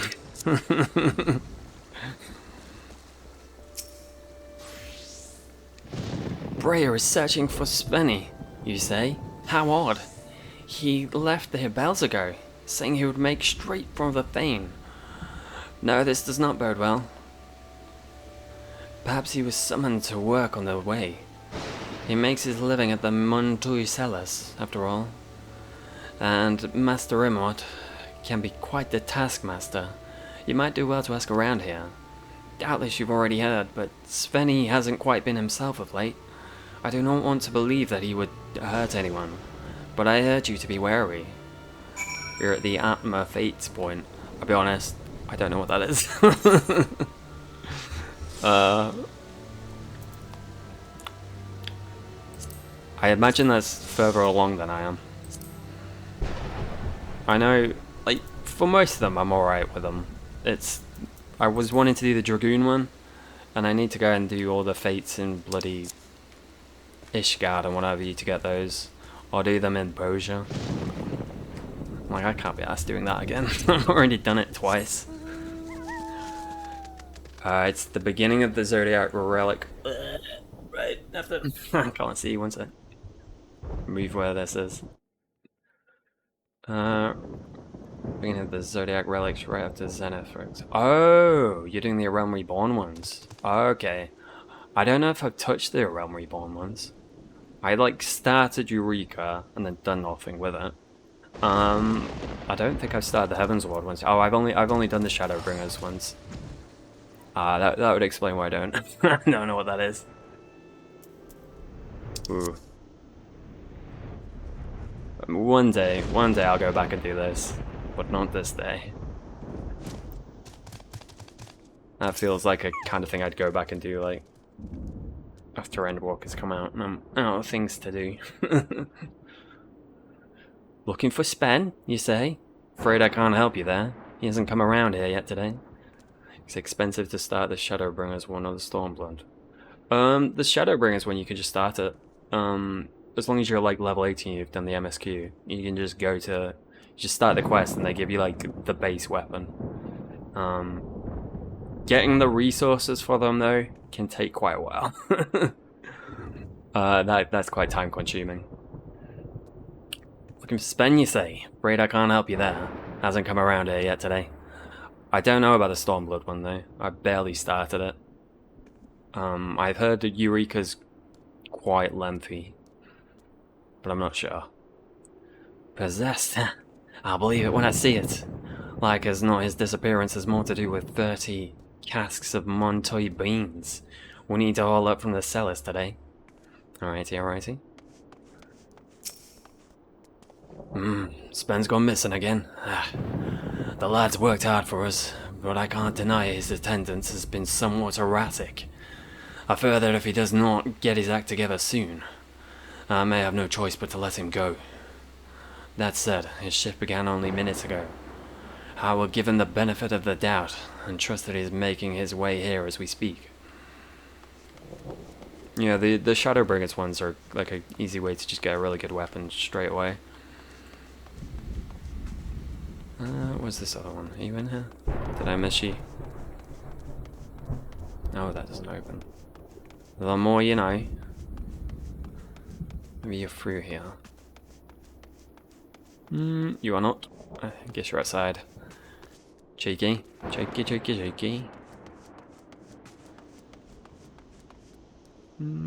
Oh, there you are. Passed you on the way in, I guess. Must apologize. Hey, Ducks, brother, even? Ah, you mean Spen. I've been on watch here since sundown, and I fear I've seen neither hide nor hair of him. When he first started here, he was so devoted to his work that he'd arrived in the cellars hours before his shift began. I cannot help but fear that something is amiss. Ah, you're only on 70. Yeah, you have to get to 80 for the Shadowbringers one. And I don't know, you have to be like through, I think you have to do some of the patch content as well. Like some of the patch MSQ. I think. I think maybe 0.2 or 0.3, maybe. There's quite a lot of content there. The story is really cool though. It's fun to do. I don't know if it'll be like easier or harder after Endwalker comes out. But hey, it's something to look forward to.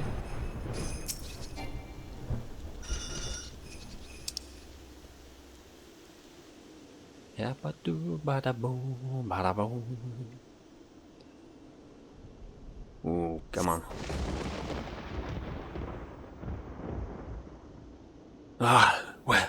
Where am I? I don't know.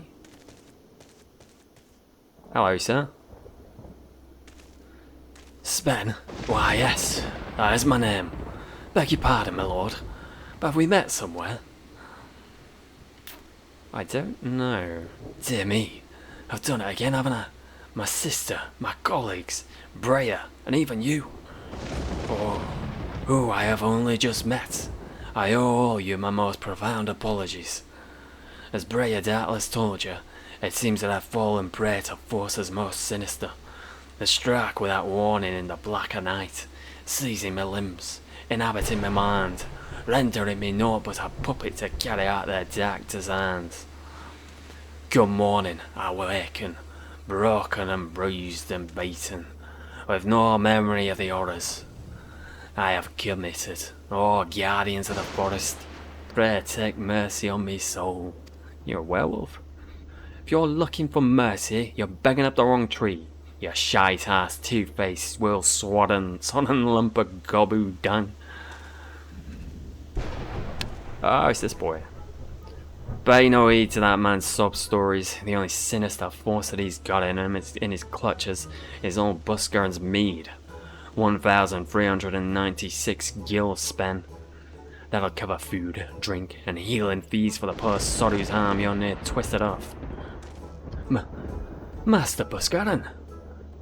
Surely there must be some misunderstanding. Why, certainly, I patronise your fine establishment on occasion, but only for a single drink. Aye, I suppose that's true. I've not known the quiet, thoughtful Spen to order more than a single flagon of mead. But by the time that flagon is drained, Spen is no more. In his place is the roaring, mead-swilling, punching, kicking, belching, screaming madman whose name strikes fear into the hearts of every man and woman who ever wanted to enjoy a drink in that goddamn place. The scourge of the drovers, if not the bull bloody realm. I speak of you, Spencer of the bottomless cup. This cannot be. I am no scourge. I'm a responsible drunkard. I know when to say when. I do not know what madness took me, Master Buscarin, but I can assure you that it was an isolated occurrence. Please accept my payment, 1,396 gil in full. Jesus. Along with my profuse apologies for the trouble that I've caused you. As for the unfortunate fellow who I may have unwittingly injured, please assure him that I will return to the drovers this evening to make amends in person. And with that, I must be off to the cellars. I'm already late for my shift, and Master Erimore will be rightfully furious if I tarry any longer. Farewell, me good sirs. Ah yes, Conjurer's Guild. Do tell Briar that I shall endeavour to exercise my own demons as it is. Should the dark forces prove too formidable, I shall call upon her again. I wouldn't get your hopes up. If I had a gil for every time I heard old Spence about that nonsense, I'd be a rich man. And last I heard, there ain't no incantation what can cure a man's love for liquor. Lovely. Lovely jubbly. Alright, where am I going? Stillglade Fane. Oh, we're back out. Cool, cool. Cool, yeah. How you doing, Alpha? Oh, goodbye, Alpha. It was nice knowing you. It was good times whilst those good times lasted. Ethernet. Bada boom, bada boom. Do a little sprint.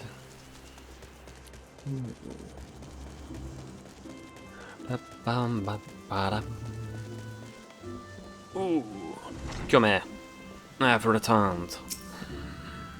Spencer of the Bottomless Cup, and ere I have thought that name only a wives' tale, dreamed of to steer young children away from the bottle.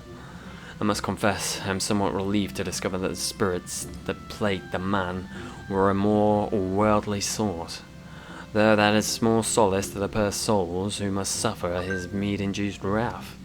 Shaky. Sadly, I fear that subduing drunkards is outside my field of research. Should you find the poor man in the throes of madness, pray do what you can to restore him to sanity. We'll see. Ooh, beef stew, thank you. Yes. On this cold, cold day, love a bit of beef stew.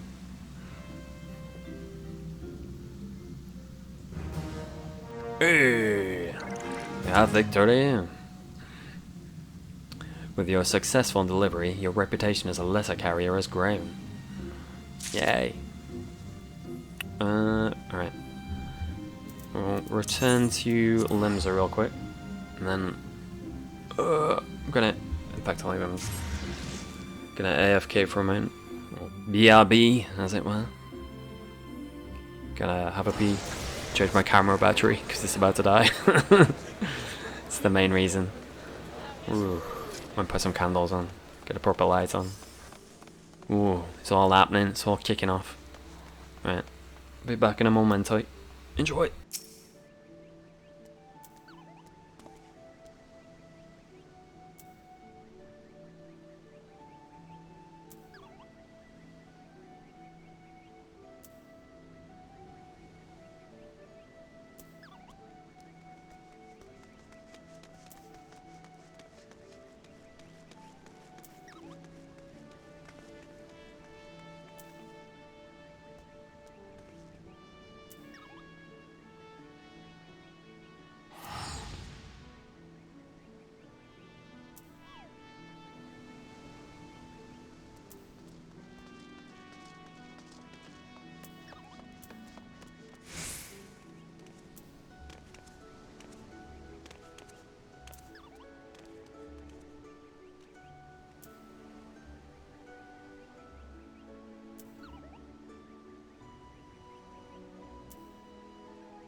Oof, I'm back. Now I'm back. Howdy, and such. Let us continue with this insanity. Another bloody free? Alright. Whack-a-mole. Ooh, I get something for this. Mini-mole. Wow, that seems worth it. Well. If it isn't my most accomplished assistant, you truly could not have come up with a better time. I have just the perfect assignment for you. This parcel here must be delivered to one Macaret, a naturalist. What? Doing research in the fauna at Dunstan's Spire, in the Central Shroud. Brains, beauty, grace, why I envy you for being able to bask in her brilliance. Sadly, my supervisory duties demand that I remain in this spot. Anyhow, you might want to hurry with that package, and try not to mind the smell, Cupo. Just gonna move that down a bit. It's getting me first. Right. Ooh, Captain of her heart. All this realm knows the Deputy Postmoogle has nothing but confidence in his assistants. I shall entrust you with a letter so important that I had to cross the twice, Cupo. The letter is for a Maelstrom Sergeant at Camp Overlook. Pirates everywhere. Terribly exciting. And terrifically dangerous. I love my ass and mateys as much as the next Moogle, but I have pressing duties elsewhere, Cupo. This sergeant's is scarier than most. Why, I used to vanish right into thin air whenever she turned her bloodshot eyes my way. Thanks to aspiring carriers like yourself, I needn't do that again, Cupo. You will take the letter to Sergeant Oh So Scary. Are we understood, Cupo? Yes, Cupo. Yes, Cupo. Always, Cupo. Never not, Cupo. Never not. There's all that jazz. Ooh.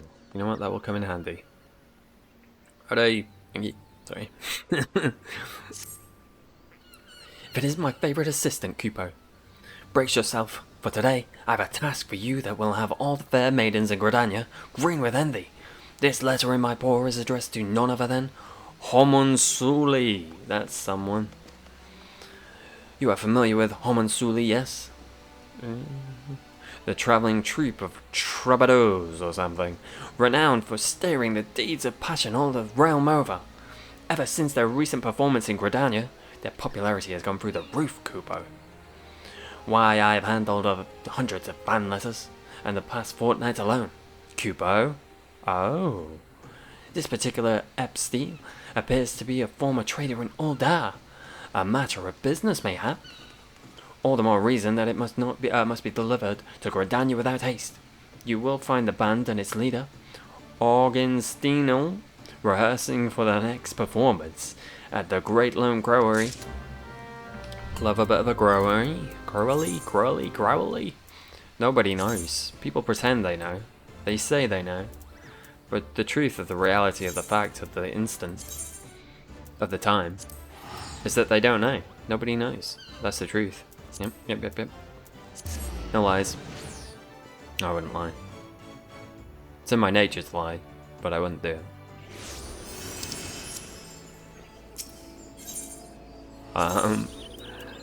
I almost forgot where I had to go there because I was talking shite. Sometimes you should not talk shite. Sometimes you should attention pay. Hello. Ow. Gridania's very own boy band. This listing melody I've composed this gallant to melt the heart of any maiden who hears it. Mark my words. Would you mind treading a bit more quietly? We are creating works of musical genius, if you haven't noticed. Oh god. I can't sing, this is not a good idea. I am Organ Stinule, a vocalist and leader of the Homunsuli. A lyrical genius, the likes of which this realm has never before seen. And you no doubt are one of my innumerable fans. If you've come seeking my autograph, I ask that you return when our rehearsal is done. Indeed. Okay, only he should sing. The other two are not singers, therefore they should not sing. A letter, don't tell me you've taken on a second career as a messenger boy, that you might afford the tickets to our next performance. Most admirable, friend, most admirable indeed. Has our new contract to write perchance? I'm ever so looking forward to sharing our gift of music with the audience the realm over. Our ballads at lay shall sweep the land, and a new chapter in the legend of Homunslayer will be the writ. That said, it is a touch bittersweet. It is only through my Stenna's patronage that we stand where we are today. Are you my Stanna? Did I hear my name?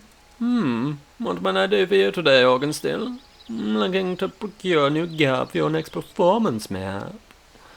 My darling Master Neha, just the lady we were hoping to see. The home and Sully have a most important announcement to make, and I felt you should be the first to know. To put it simply, we are taking a show on the high road, and them and Sully have made arrangements for a musical tour that will span from the peaks of Corpus to Fanalan. Alright, Godbert. Why, our long-sought dream realized at last. I truly cannot be happier for you. Needless to say, as your patrons, Black Rabbit traders will gladly provide you with funds for this momentous undertaking. That said, recent events have thinned our coffers some. But worry not, I shall return and meet with my superiors immediately. I can promise you that you will be able to depart within the next moon. The sentiment is welcome, my darling, but that will not be necessary. A trader from Moldavia has promised us all the guild we need. We live on the morrow. Fuck's sake. I'm afraid there is another rub. Our new backers desire the sole and singular patrons of the Homunslayer. No relationship with the Black Rabbit traders has been a mutually beneficial one, but I fear that it must come to an end, my dear. What? What? You cannot mean this. Miss Santa, my dear, we are forever in your debt for all you have done for us, and yes, you must understand, the gift that we would share with the realm is too great to tarry here any longer. Parting is always such... which one's saying this? Oh shit. Whatever, parting is always such sweet sorrow, and yet the pain would be only greater were we to linger on. We will treasure the memories we have made forever, but the road calls us onward. As ever, words flow from your lips like honey. Very well, and if this is the choice you have made, who am I to stand in your way? I say only this. This tour of yours had best be the greatest show Eorzea has ever seen. As your first and foremost admirer, I would settle for nothing less. Well, she's taking it very well. It will be that and no more. You have my word, my dear.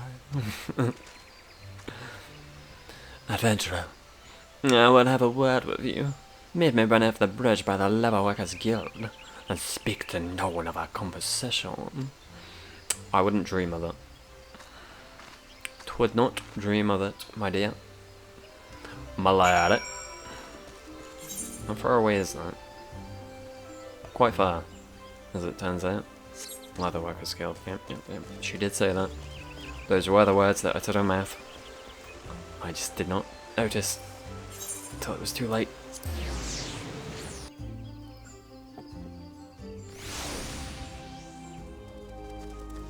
I'm coming. Coming, milady. She said beneath the bridge, right? Can I go down there? Ooh, very nice. Thank you for coming, adventurer. Let us delve straight into the matter at hand. You know that I serve the concierge of the Black Rabbit Traders, yes? It is a profession which is about as glamorous as it sounds, which is to say, not very. There was a time when I entertained the thought of leaving it in search for a more fulfilling line of work. Then, one day, I happened upon them. Their music was enchanting, and their countenances even more so. But the garb they wore, my dearly departed great-grandmother wouldn't be caught dead in those garish rags. And so I proposed an offer. Black Rabbit Traders would clothe the homicida in our finest garb, and pay a sum sufficient to keep their instruments in good fit. In return, their performances would serve to promote our wares. It was a relationship that exceeded the wildest expectations of all involved. Gridanians flocked to their performances, and business at Black Rabbit Traders burgeoned. It was a dream come true for all of us. A dream I thought would last forever. Alas, but I assure you, this is no centered grudge. This sudden offer is most troubling. For all our successes, the profits of Homicide have brought us what barely amount to a clink in the coffers as any wealthy old damn trader. No, I smell something amiss.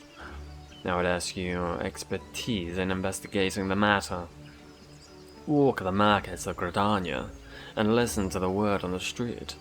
Should you hear of any shady dealings, return here and share them with me. Sure, I can do that.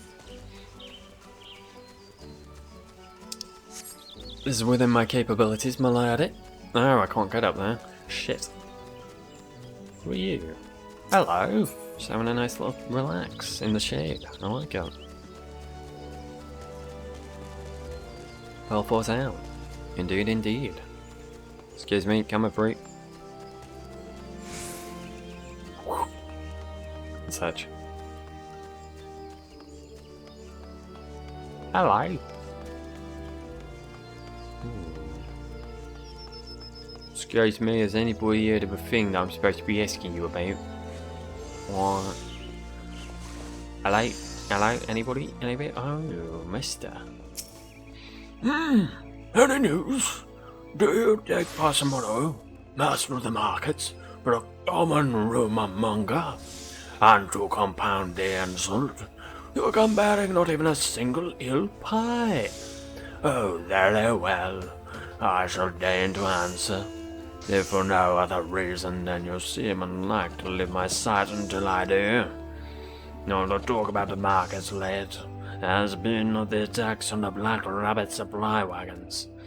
As you might have heard for yourself, they're a pair of working ears. Rude. Bit rude. With the damage visited by the calamity upon the land and its natural resources, trade has been slow to recover in Gridania these past 5 years. It's only with the wares brought in by travelling merchants from Uldar that these markets have been able to sustain this level of activity. The only local operation that has been able to bring in a steady profit is the Black Rabbit Traders. What with their purchasing of items from adventurers and my Stena's recent efforts to employ that band of honey-tongued bards in publicizing her products. Perhaps they've enjoyed a bit too much success for others' liking. Homina homina. The pie is cooking, and there are no eels. Dun dun dun. You two seem very unhappy with one another. Whoever could be these unpardonable crimes. What crimes, you say? Why, speak of the vicious attacks on the Black Rabbit supply wagons. Of course, I'm surprised you've not heard. Their tales are so terrifying as to keep the bravest merchant up at night. My brother, Makaloro, stubborn as he is convinced that the old Dans are pulling the strings. I, however, believe we should be wary against letting our prejudice color our views. Take Rishi Shushu, for one. While many merchants think only for profit, she has spared no effort in studying Gridania culture and trade, filing regular reports to Wanda on transactions made at these markets. Interesting. As she tells it, she has taken an active role in promoting Gridanian wares in her own land and across the realm. My brother is entitled to his opinion, but I cannot see how any could question the girl's intentions. Rumours, you say? Surprised you haven't heard them yourself. Can't take more than 2 steps these days without hearing of another attack in the Black Rabbit supply wagon. I've got my own theories as to the perpetrators, mind you, and they start with a certain Earl Dawn wench, who I reckon ain't too happy with her rival's recent successes. Evidence, let's just call it instinct. I wouldn't trust an old darn half as far as I could throw one. Bit rude. Bit rude, bit prejudiced, sir. Yeah, that's what I think about that. Yes, I think unsheathe your prejudice. And throw it away. It has no use here. No. No. I've returned. I did a jump. So, our recent troubles are the talk of the town. Little surprise that. To the rumour monger, the misfortune of others is as sweet as honeyed mead.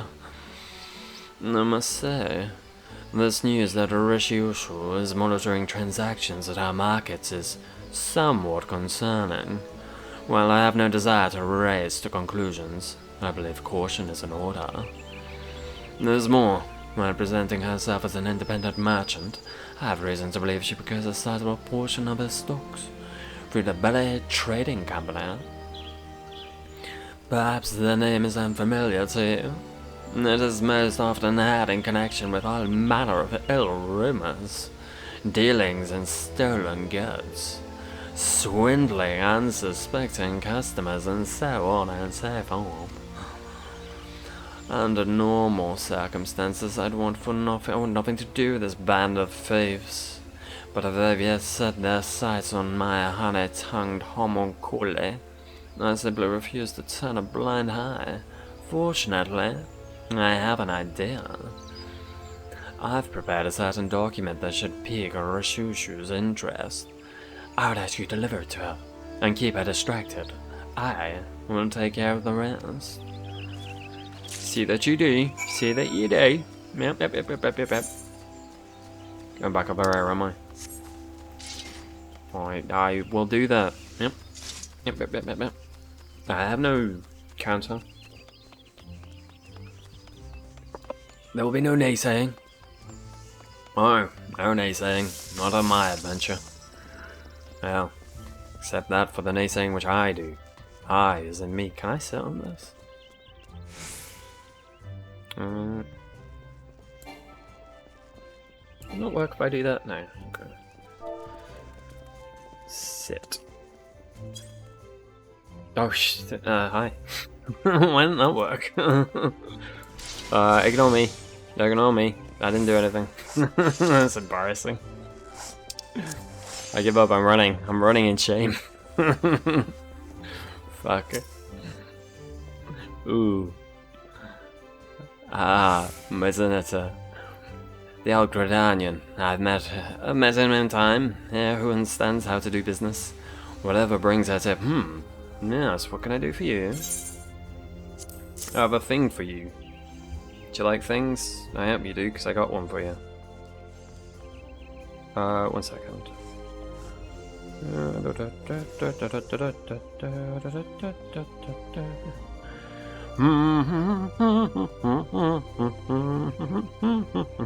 Shit, no, move. I'm sorry. I'm messing up on a monumental level. Remain how I ask of you, please. Yep. Okay. Boom. Sorted it. Easy. Nothing went wrong. It was all fine. Proposition for me, you say? I've been around far too long to fall for empty tales of easy profits and great windfalls. But very well. Let us see what you have would offer. This is... a page from the Black Rabbit Ledgers, complete with a list of all wares purchased from adventurers, along with their selling and purchase prices. I'm giggling like a giggly person who giggles. With this knowledge, I can simply sell the wares that they offer at a discount while raising the price on those goods not obtainable elsewhere. Simply by following the principles of good trade, I'll be able to make a fortune. Bit cheeky? My dear Mastina, whatever, I know not what brings you here today, but it would appear you've come just in time to watch me win over your loyal customers. Your services today will not be forgotten. Come back in a fortnight's time, and I promise you'll receive your fair share of the profits. Yeah, thank you. That's definitely gonna work out for you. Nothing will go wrong. Ignore me, I'm not the one that typed sit when there was no typing of sit. Nope. That was somebody else. Some other fool who is not I.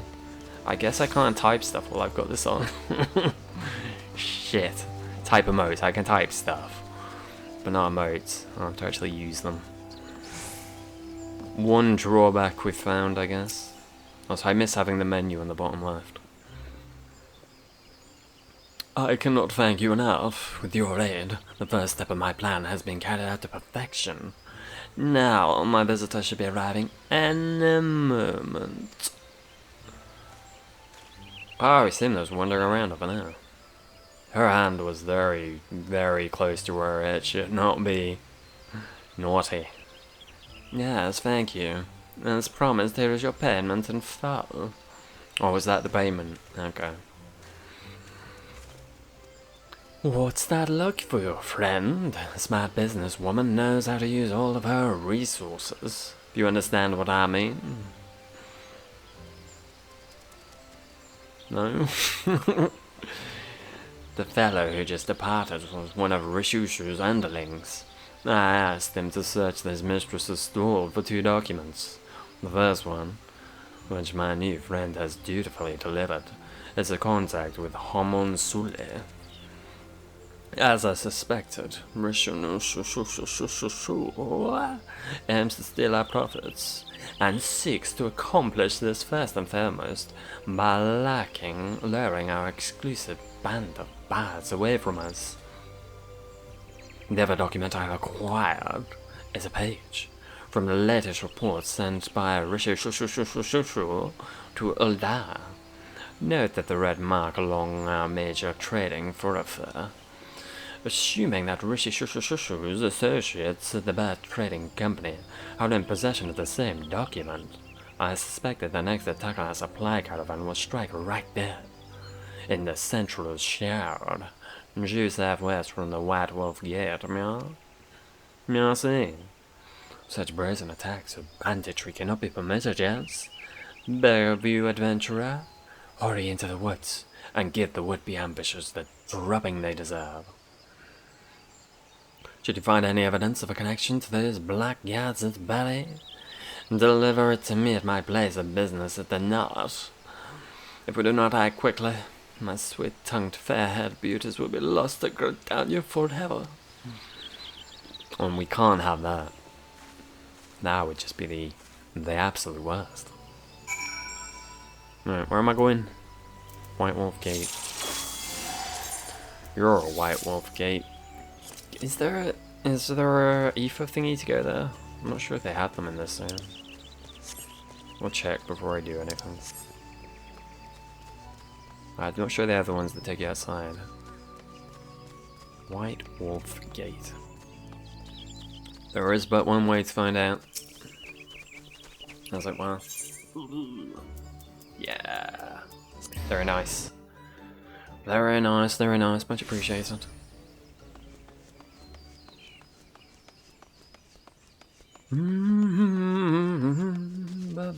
Oh, what are these two different things? Sweet words, shadowy dealings. Whack-a-mole. Oh, that's here too. Interesting. Well, now I know. Just 2/3 at the battle. Yep. Oh shit, I'm gonna have to switch. Hello. Goodbye.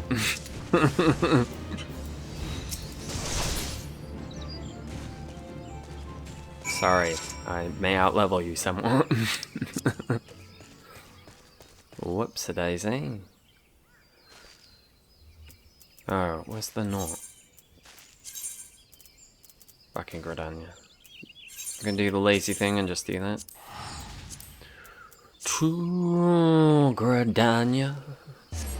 To Gradania. To Gradania. To Gradania. To Gradania. Hello. It heartens me to know that our man is safe. You have my thanks, adventurer.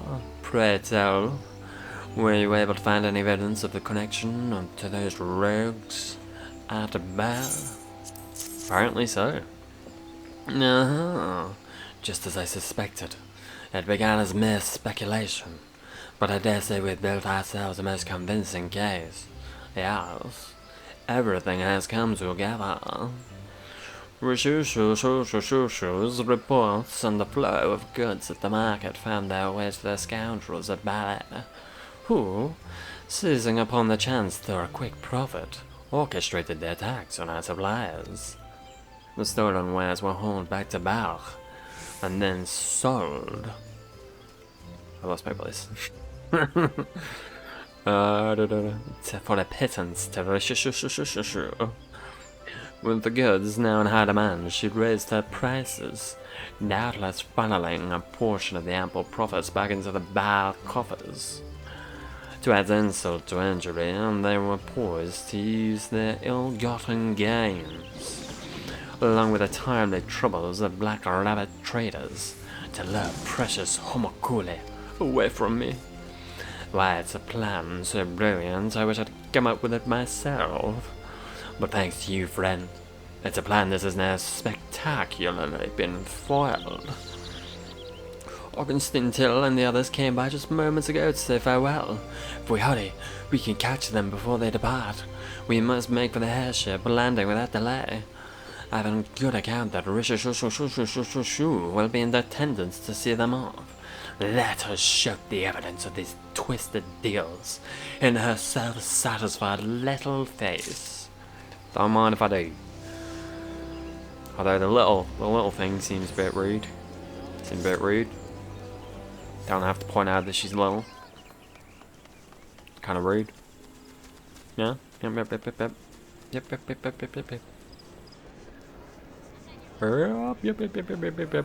Wait, were you up there? No. You are down below, where I thought you would be. Yes, I did not trust my senses. They have let me down far too often. Come for your share of you. Patience, friend. Fortunes are not made in a day, or do you have another proposition for me? I got that. Boom. What do you think about that, eh? Well now, war for it? Well, I never. Just whose side are you on, anyhow? My own. This adventurer kindly rescued one of our wagons from a band of bloodthirsty brigands.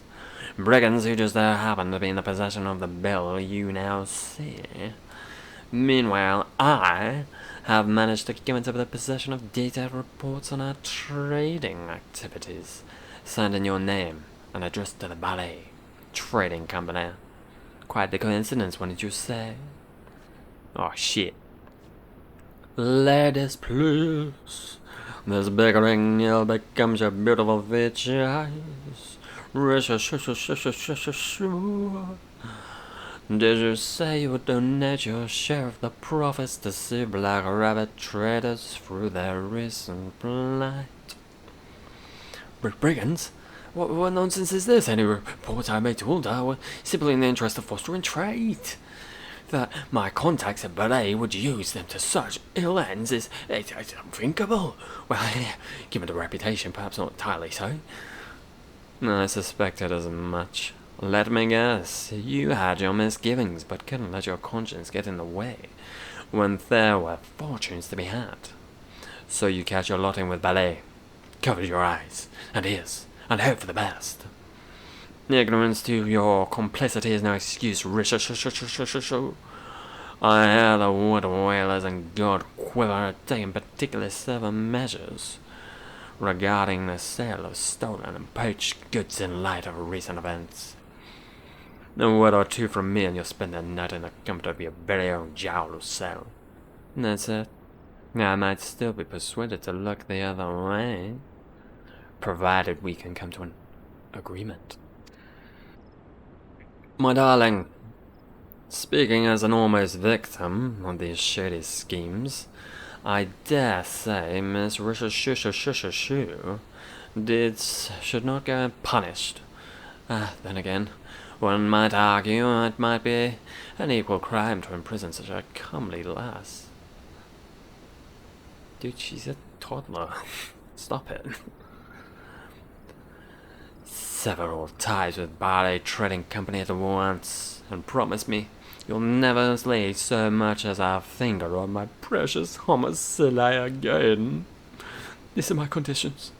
They are not negotiable. Never again. Hear my word. Starting on the morrow, every merchant in the markets will vouch that they've never seen a trader as reputable as Risha Shushu.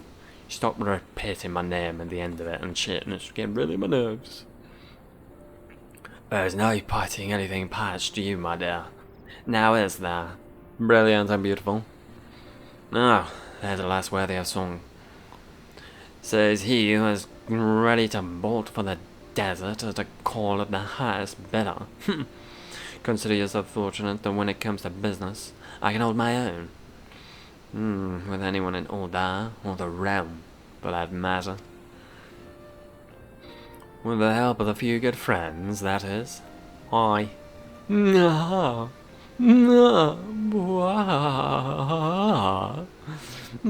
and beautiful. Oh, how could we ever have so much as for the parting ways? Just so. Why, I've never seen a woman more willing to be able to use all the resources of her disposal to overcome any obstacle in her path. Remind me never to end up in your bad side again, my dear. Stick to your songwriting and singing and leave the financial affairs to me. And I don't foresee us having any more problems. Do you have an understanding?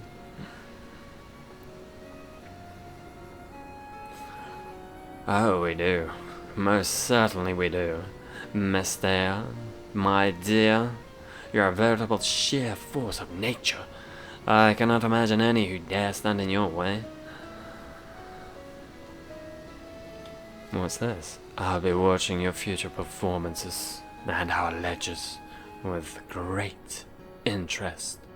Here's a profitable relationship for years to come.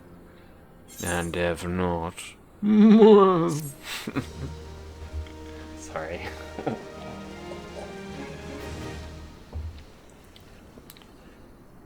I done a level up. Yay! Oh, it's only a questioning level up. Fuck. With your successful delivery, your reputation as a letter carrier has grown. You done a level up. Congratulations. Congratulations. You did a level up. I went the wrong way through the wrong door. Shit, bollocks, twat. I did a bugger. Excuse me, coming through. I got a letter to deliver. Yep.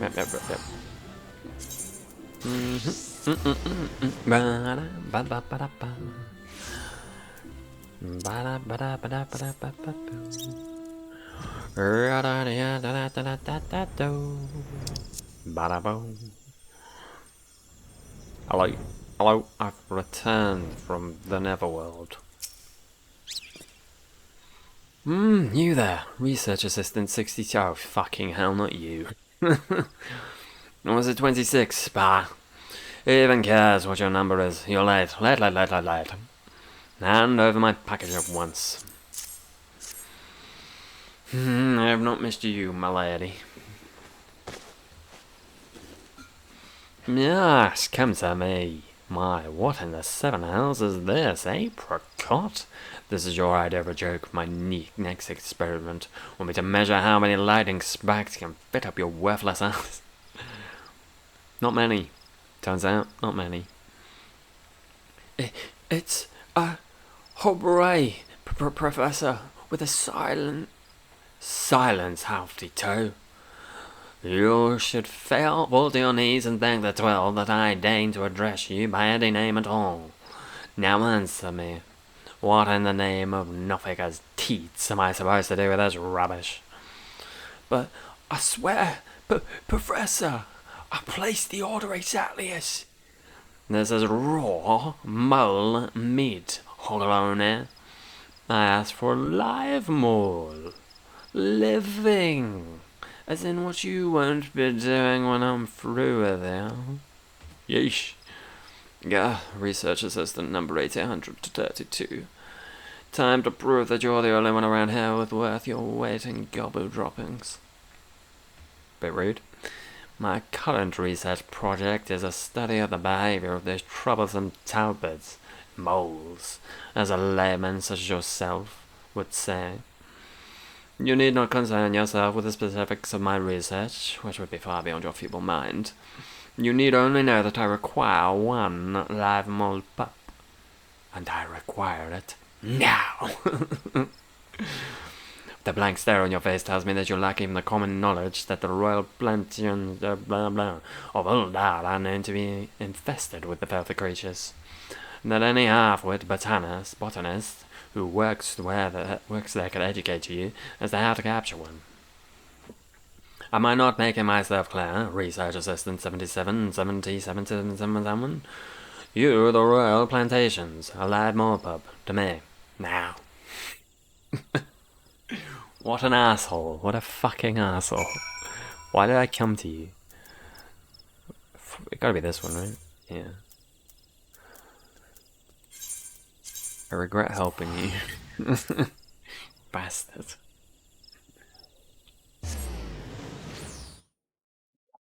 Oof. The biggest of roofs. Oh, that doesn't half look nice at night, doesn't it? Very glowy and lighty and pretty. Yeah, sure. Those are all words that are accurate. I am come. Ing.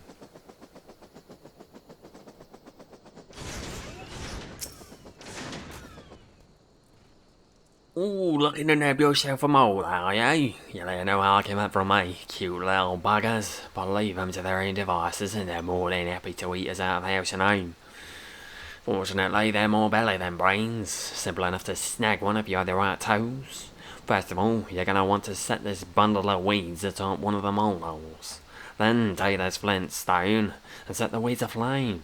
Smoke will flood the tunnel, and the moles will come bursting to the surface for a breath of fresh air. Mind you, I said moles, plural. Your little pup won't put up much of a fight, but his mother won't be so keen to part with her young. You best brace yourself for a fight. I ain't scared of no fight. On occasion, I may be scared of a fight, but only on occasion. Alright.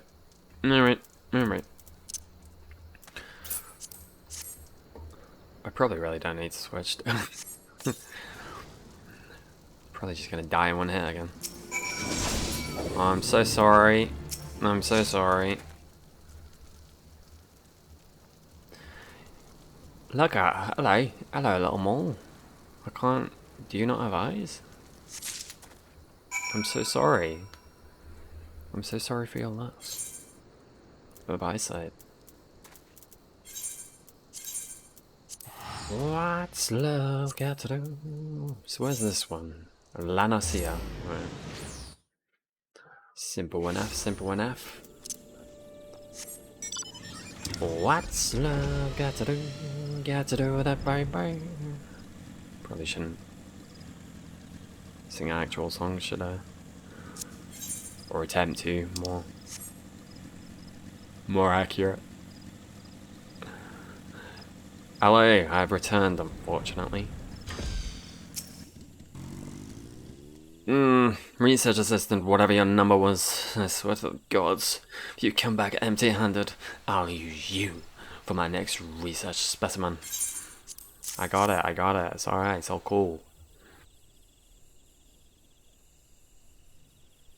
Well, look at this, a mole pup. A scrawny little runt if I ever saw one.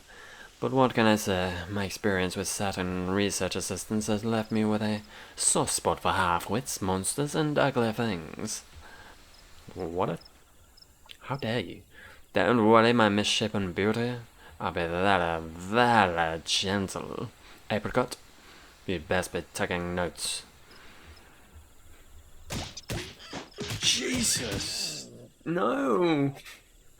Die, foul vermin! Die, die, die! Wow!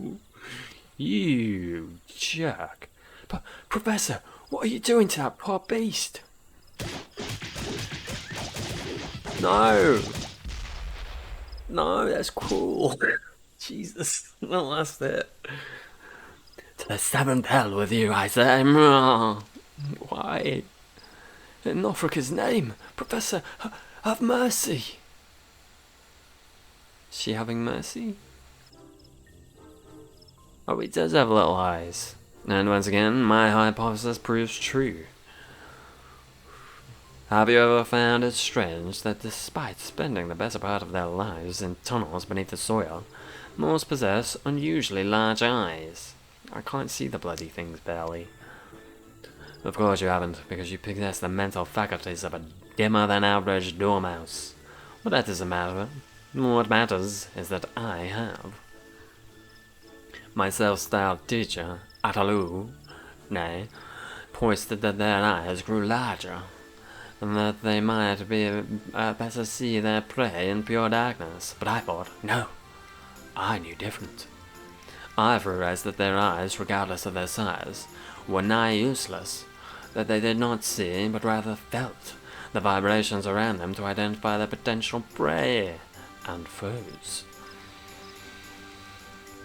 Did you see how the mole pup, its eyes still shut, squealed and squirmed in abject terror as I rained blows down all around him? Yes, yes. Everybody saw. Once again it is proven. Atelier is a fool. The student is supposed to teach him, I'm not sure this works how you think it does, lady. I would retain the pup for further study, but I have another mole that has outgrown its usefulness. Consider it yours. What should you do with it? How should I know? Burn it, dissect it, skin it and eat it for all I care. Just get it and yourself out of my sight. Research calls. Ooh, I have not missed you, my lady. I have not missed you. Level up. Level up. With your successful delivery, your reputation as a letter carrier has grown. Damn right it has. I'm the bestest letter carrier there ever did be. Yes. Where's inventory? There. Where are you, my little mole friend?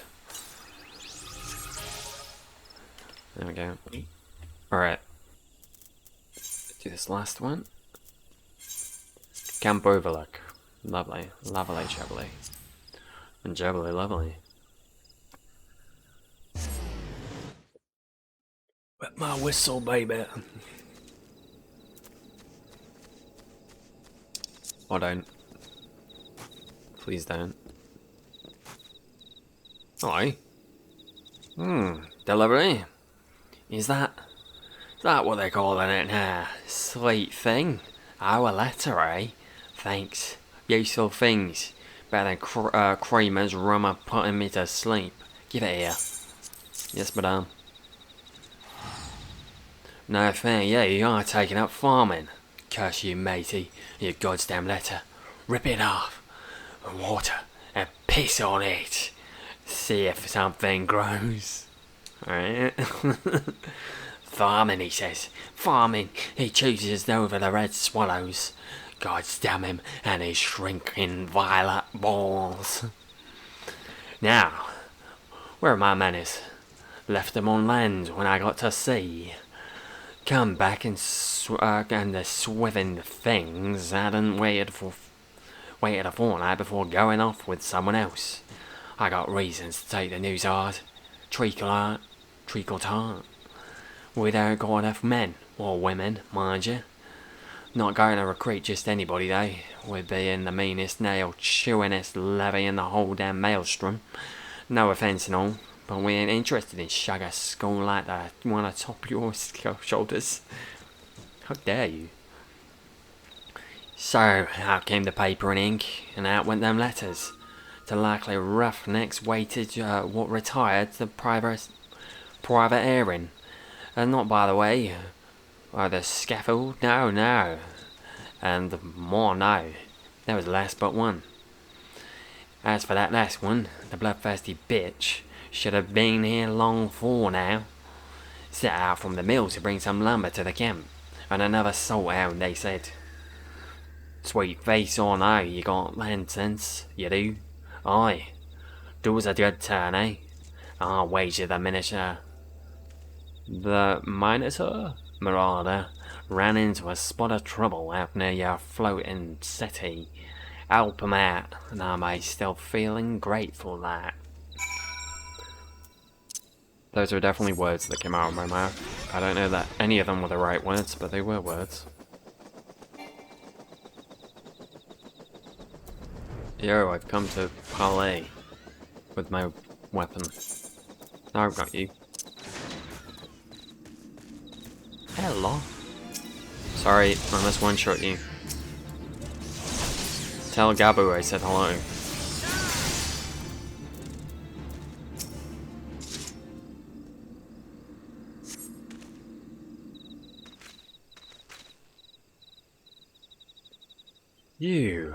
You took me kill, you didn't even ask. Not all be like that, Captain. You was pressed, you know that. I'd say that deserves our thanks at the least. The bloody bastard took me kill. I like being pressed. Sends me a tingle up me tights, it does. Thighs even. If you want to thank the bastard for saving your knickers from a night's soiling, you're going to be swithin' guest. Me swithin' guest? What's swithin'? I apologise for the captain. It's never been one for social graces, well, with all their killing and marauding. Now you can't live from both of us for lending a hand. Yeah, with the luck of a fine killer, though. Sharing slaughter's not as bad when your shadow's an appetite for carnage. Well, if it ain't sweet, well, if salt ain't sweet, the captain don't usually have a good word for anyone outside our humble crew. Yeah, I'm pretty cool, though. Sergeant Swiggle sent you. Why, that's another surprise. She's not just trying to watch out the clock ends. But Ratata's your miniature marauder. Sure as salt. We ain't had much truck with time. Down at the mill, poor mate's mill. Abandoned it was, when the salt hounds settled in to make a new life. A ghost town. No adventurer, for old pirates, the only ghosts, are out in the open water. And even for not so old pirates like that one. Oh, I know what they call her. Rabbit retarder. Mad dog of the mill. And they ain't wrong, but she got nothing but fighting in her blood. Which is why I worry. 'Twas the captain's. I don't know why the voice went this way, but it's doing it. Captain's idea. Clean our hands of reviving. And start a new life at the mill. I'm off on my toad. Come if you want. Damn it. No, I've gone and put it on our moods. Time to all anchor. We're for Camp Overlook adventure. Ooh. Alright. Can be honest, that voice will not stick. It won't stay. It will not stay. I know. It's gonna keep wandering. I don't know where it'll end up, but it'll end up somewhere, I'm sure. Oh, hi. Bye. Oi, there you are. Got me lumber thanks to ye. But not me new recruit. Went for seeking to farming. That's some swithin' comfort. But bugger if I know why she said no. Get her hackles up, that one. Mama always said every dog needs a little petting and a little treating. A bit of salt beef from a new friend might do, might do. How about it, sweet thing? Are you up for talking to her? Already did. I did some talking. I was a talking boy. Yep. You took me kill. I didn't like that. But you fought like a salt hound, so you have me here until I grow tired of you. You damned adventurers are all alike. More words than sense. Well, if it's words you wish to waste them on Stavord. He's thrice the patience of all of us hounds combined. But he's not the one I'm supposed to be recruiting, so...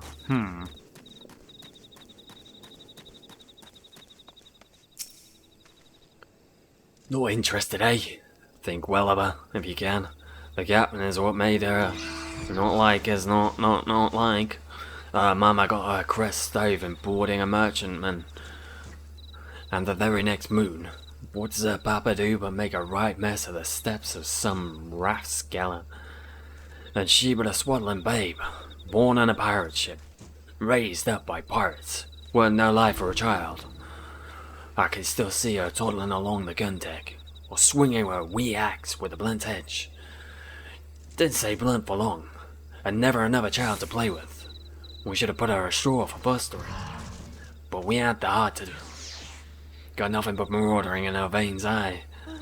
We tried to show her how other folk live, draw her out a bit, but before we knew it, she got at the former captain and taken his place at the fore. I'd be lying if I didn't say part of me feels it'd be good for her to join the red swallows, though. We'd be hard sort to lose her.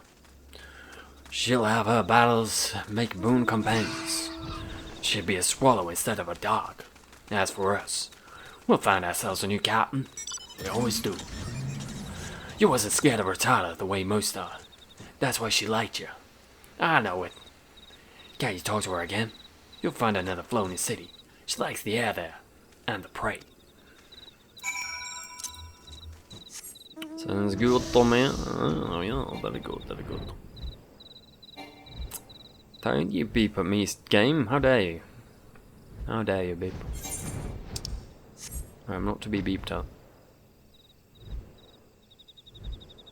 Ooh, we're getting close to the town. Hello, tower. How are you? I see you are beautiful and ravishing today. Are you down here? Where are you? Oh, there you are. Hello. Hello. Oh. I need to fill out. You again. I could kill you. I can kill most things if I'm in the mood. Let me serve it to you straight like. I don't eat no red swallows. 'Tis them what needs me is all. I know me men call me Rabbit. Does it look like I carried a weight and a half? I know I ain't the sick one. Dogs is loyal. I kill for them salt hounds. I kill for my family. I done kill what red swallows kill for. That's sick. If you ask me, I done can. So I don't know. Maybe I'd kill for you sometime. That might be right agreeable. Yeah, enough words. I'm heading home. You keep that gal of yours clapped, or I'll find a dead rat to stuff it with. I would prefer you didn't, to be honest. You could avoid doing that. That'd be nice. Just a polite request. Ooh, go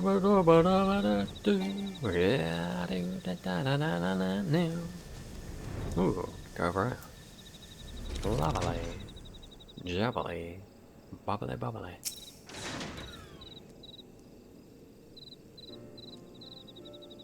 Any luck, adventurer? The cabin hasn't turned out a word since you came back from them. Let me guess, the dog won't fly, eh? It breaks my heart to see it become like this. A young girl shouldn't be holed up in a hamlet with nothing but axes for company. I suppose she ain't no young girl no more, though. Well, we best be on our way. Back to poor mate's mill. Give Sergeant Swickwillow my apologies. Come on, change thine mind. No, it isn't a mind change. The fuck? How dare you? How dare you? Don't get mad, I only came here to deliver a letter. The fact that I tried to help all was a grace. A grace, alright? So be grateful. Yes, yes, please don't get angry with me. Please don't be angry. Sweet navigator. No, no, and no. If one swallow don't make a summer, what's no swallow make? All that work and no one recruit one. Still, if Rotata's there, we won't have to worry about the mill. Not even a kobold's brain blown enough to take the place when she's about. Not the finest hour of the red swallows. Suave. They don't know what they're missing. Maybe I need to rethink our recruiting standards. 7 L's, lower 'em a bit. Try out a few weaklings, real solid bubbles. Might work. If I can get the swallows to take easy on the sweetings. Maybe trade them separate like for a while. Try as I might, I don't see it working. Be like putting tar and grog. Calling it as good as. Just going to get a divvy up extra duties, be patient. She says words and I do not understand those words. Those words mean things and I don't get them. Swithing. What's swithing? Hey, level 10, baby. With your successful delivery, your reputation as a letter carrier has grown. Yeah. Let's see how many she has. It. They? How many they have? Will determine whether I continue or not.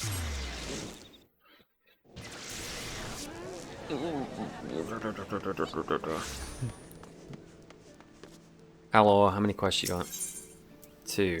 What are they? Oh, that's gonna be fun. Very nice. Well, that's what we get to look forward to next time. 'Cause there was 1 I would have carried on, but not 2. Oh, not 2. I need to go. I don't have long, so. Ooh, that was fun though. Ooh, let me, I'll be kind. Hi. It was good. It was fun. I enjoyed it. It was nice re-meeting, I suppose. The whatchamacallit. The people that start the adventure that you meet. Those are nice. They're good people. It's nice getting to know a little bit more about them. They are pretty good stories too. Although I think I've already forgotten the Gradanian one. The other 2 had good ones, eh? Oh, hers was the one about a friend that built the fucking water wheel. Okay, that one was good. It was sweet. The guy with the fucking what's the word? The puns. That was the best. The euphemisms. Yeah, that was the best one. That was my favorite. That was so much fun. Ooh, I enjoyed that. More of that would be nice. Yep. Also, yep. And Dancing Boy. Dancing Boy was pretty fun. I like Dancing Boy. And the evil researcher. She's a ball ache, but it was fun. Cause she was a fun ball ache. If such a thing can be a thing, then she is a thing. Yes. Words of advice to live by. But yeah. We'll continue this next time, I would assume. Can't see why not. And thank you for being here. Thank you for watching. I appreciate it. I shall see you next time. Wrong thing. That's the one. I got there in the end, that's all that matters. where's the goodbye? Goodbye, we're out now. Goodbye, you're embarrassing me. There we go. Alright. See you later. Thank you. Bye.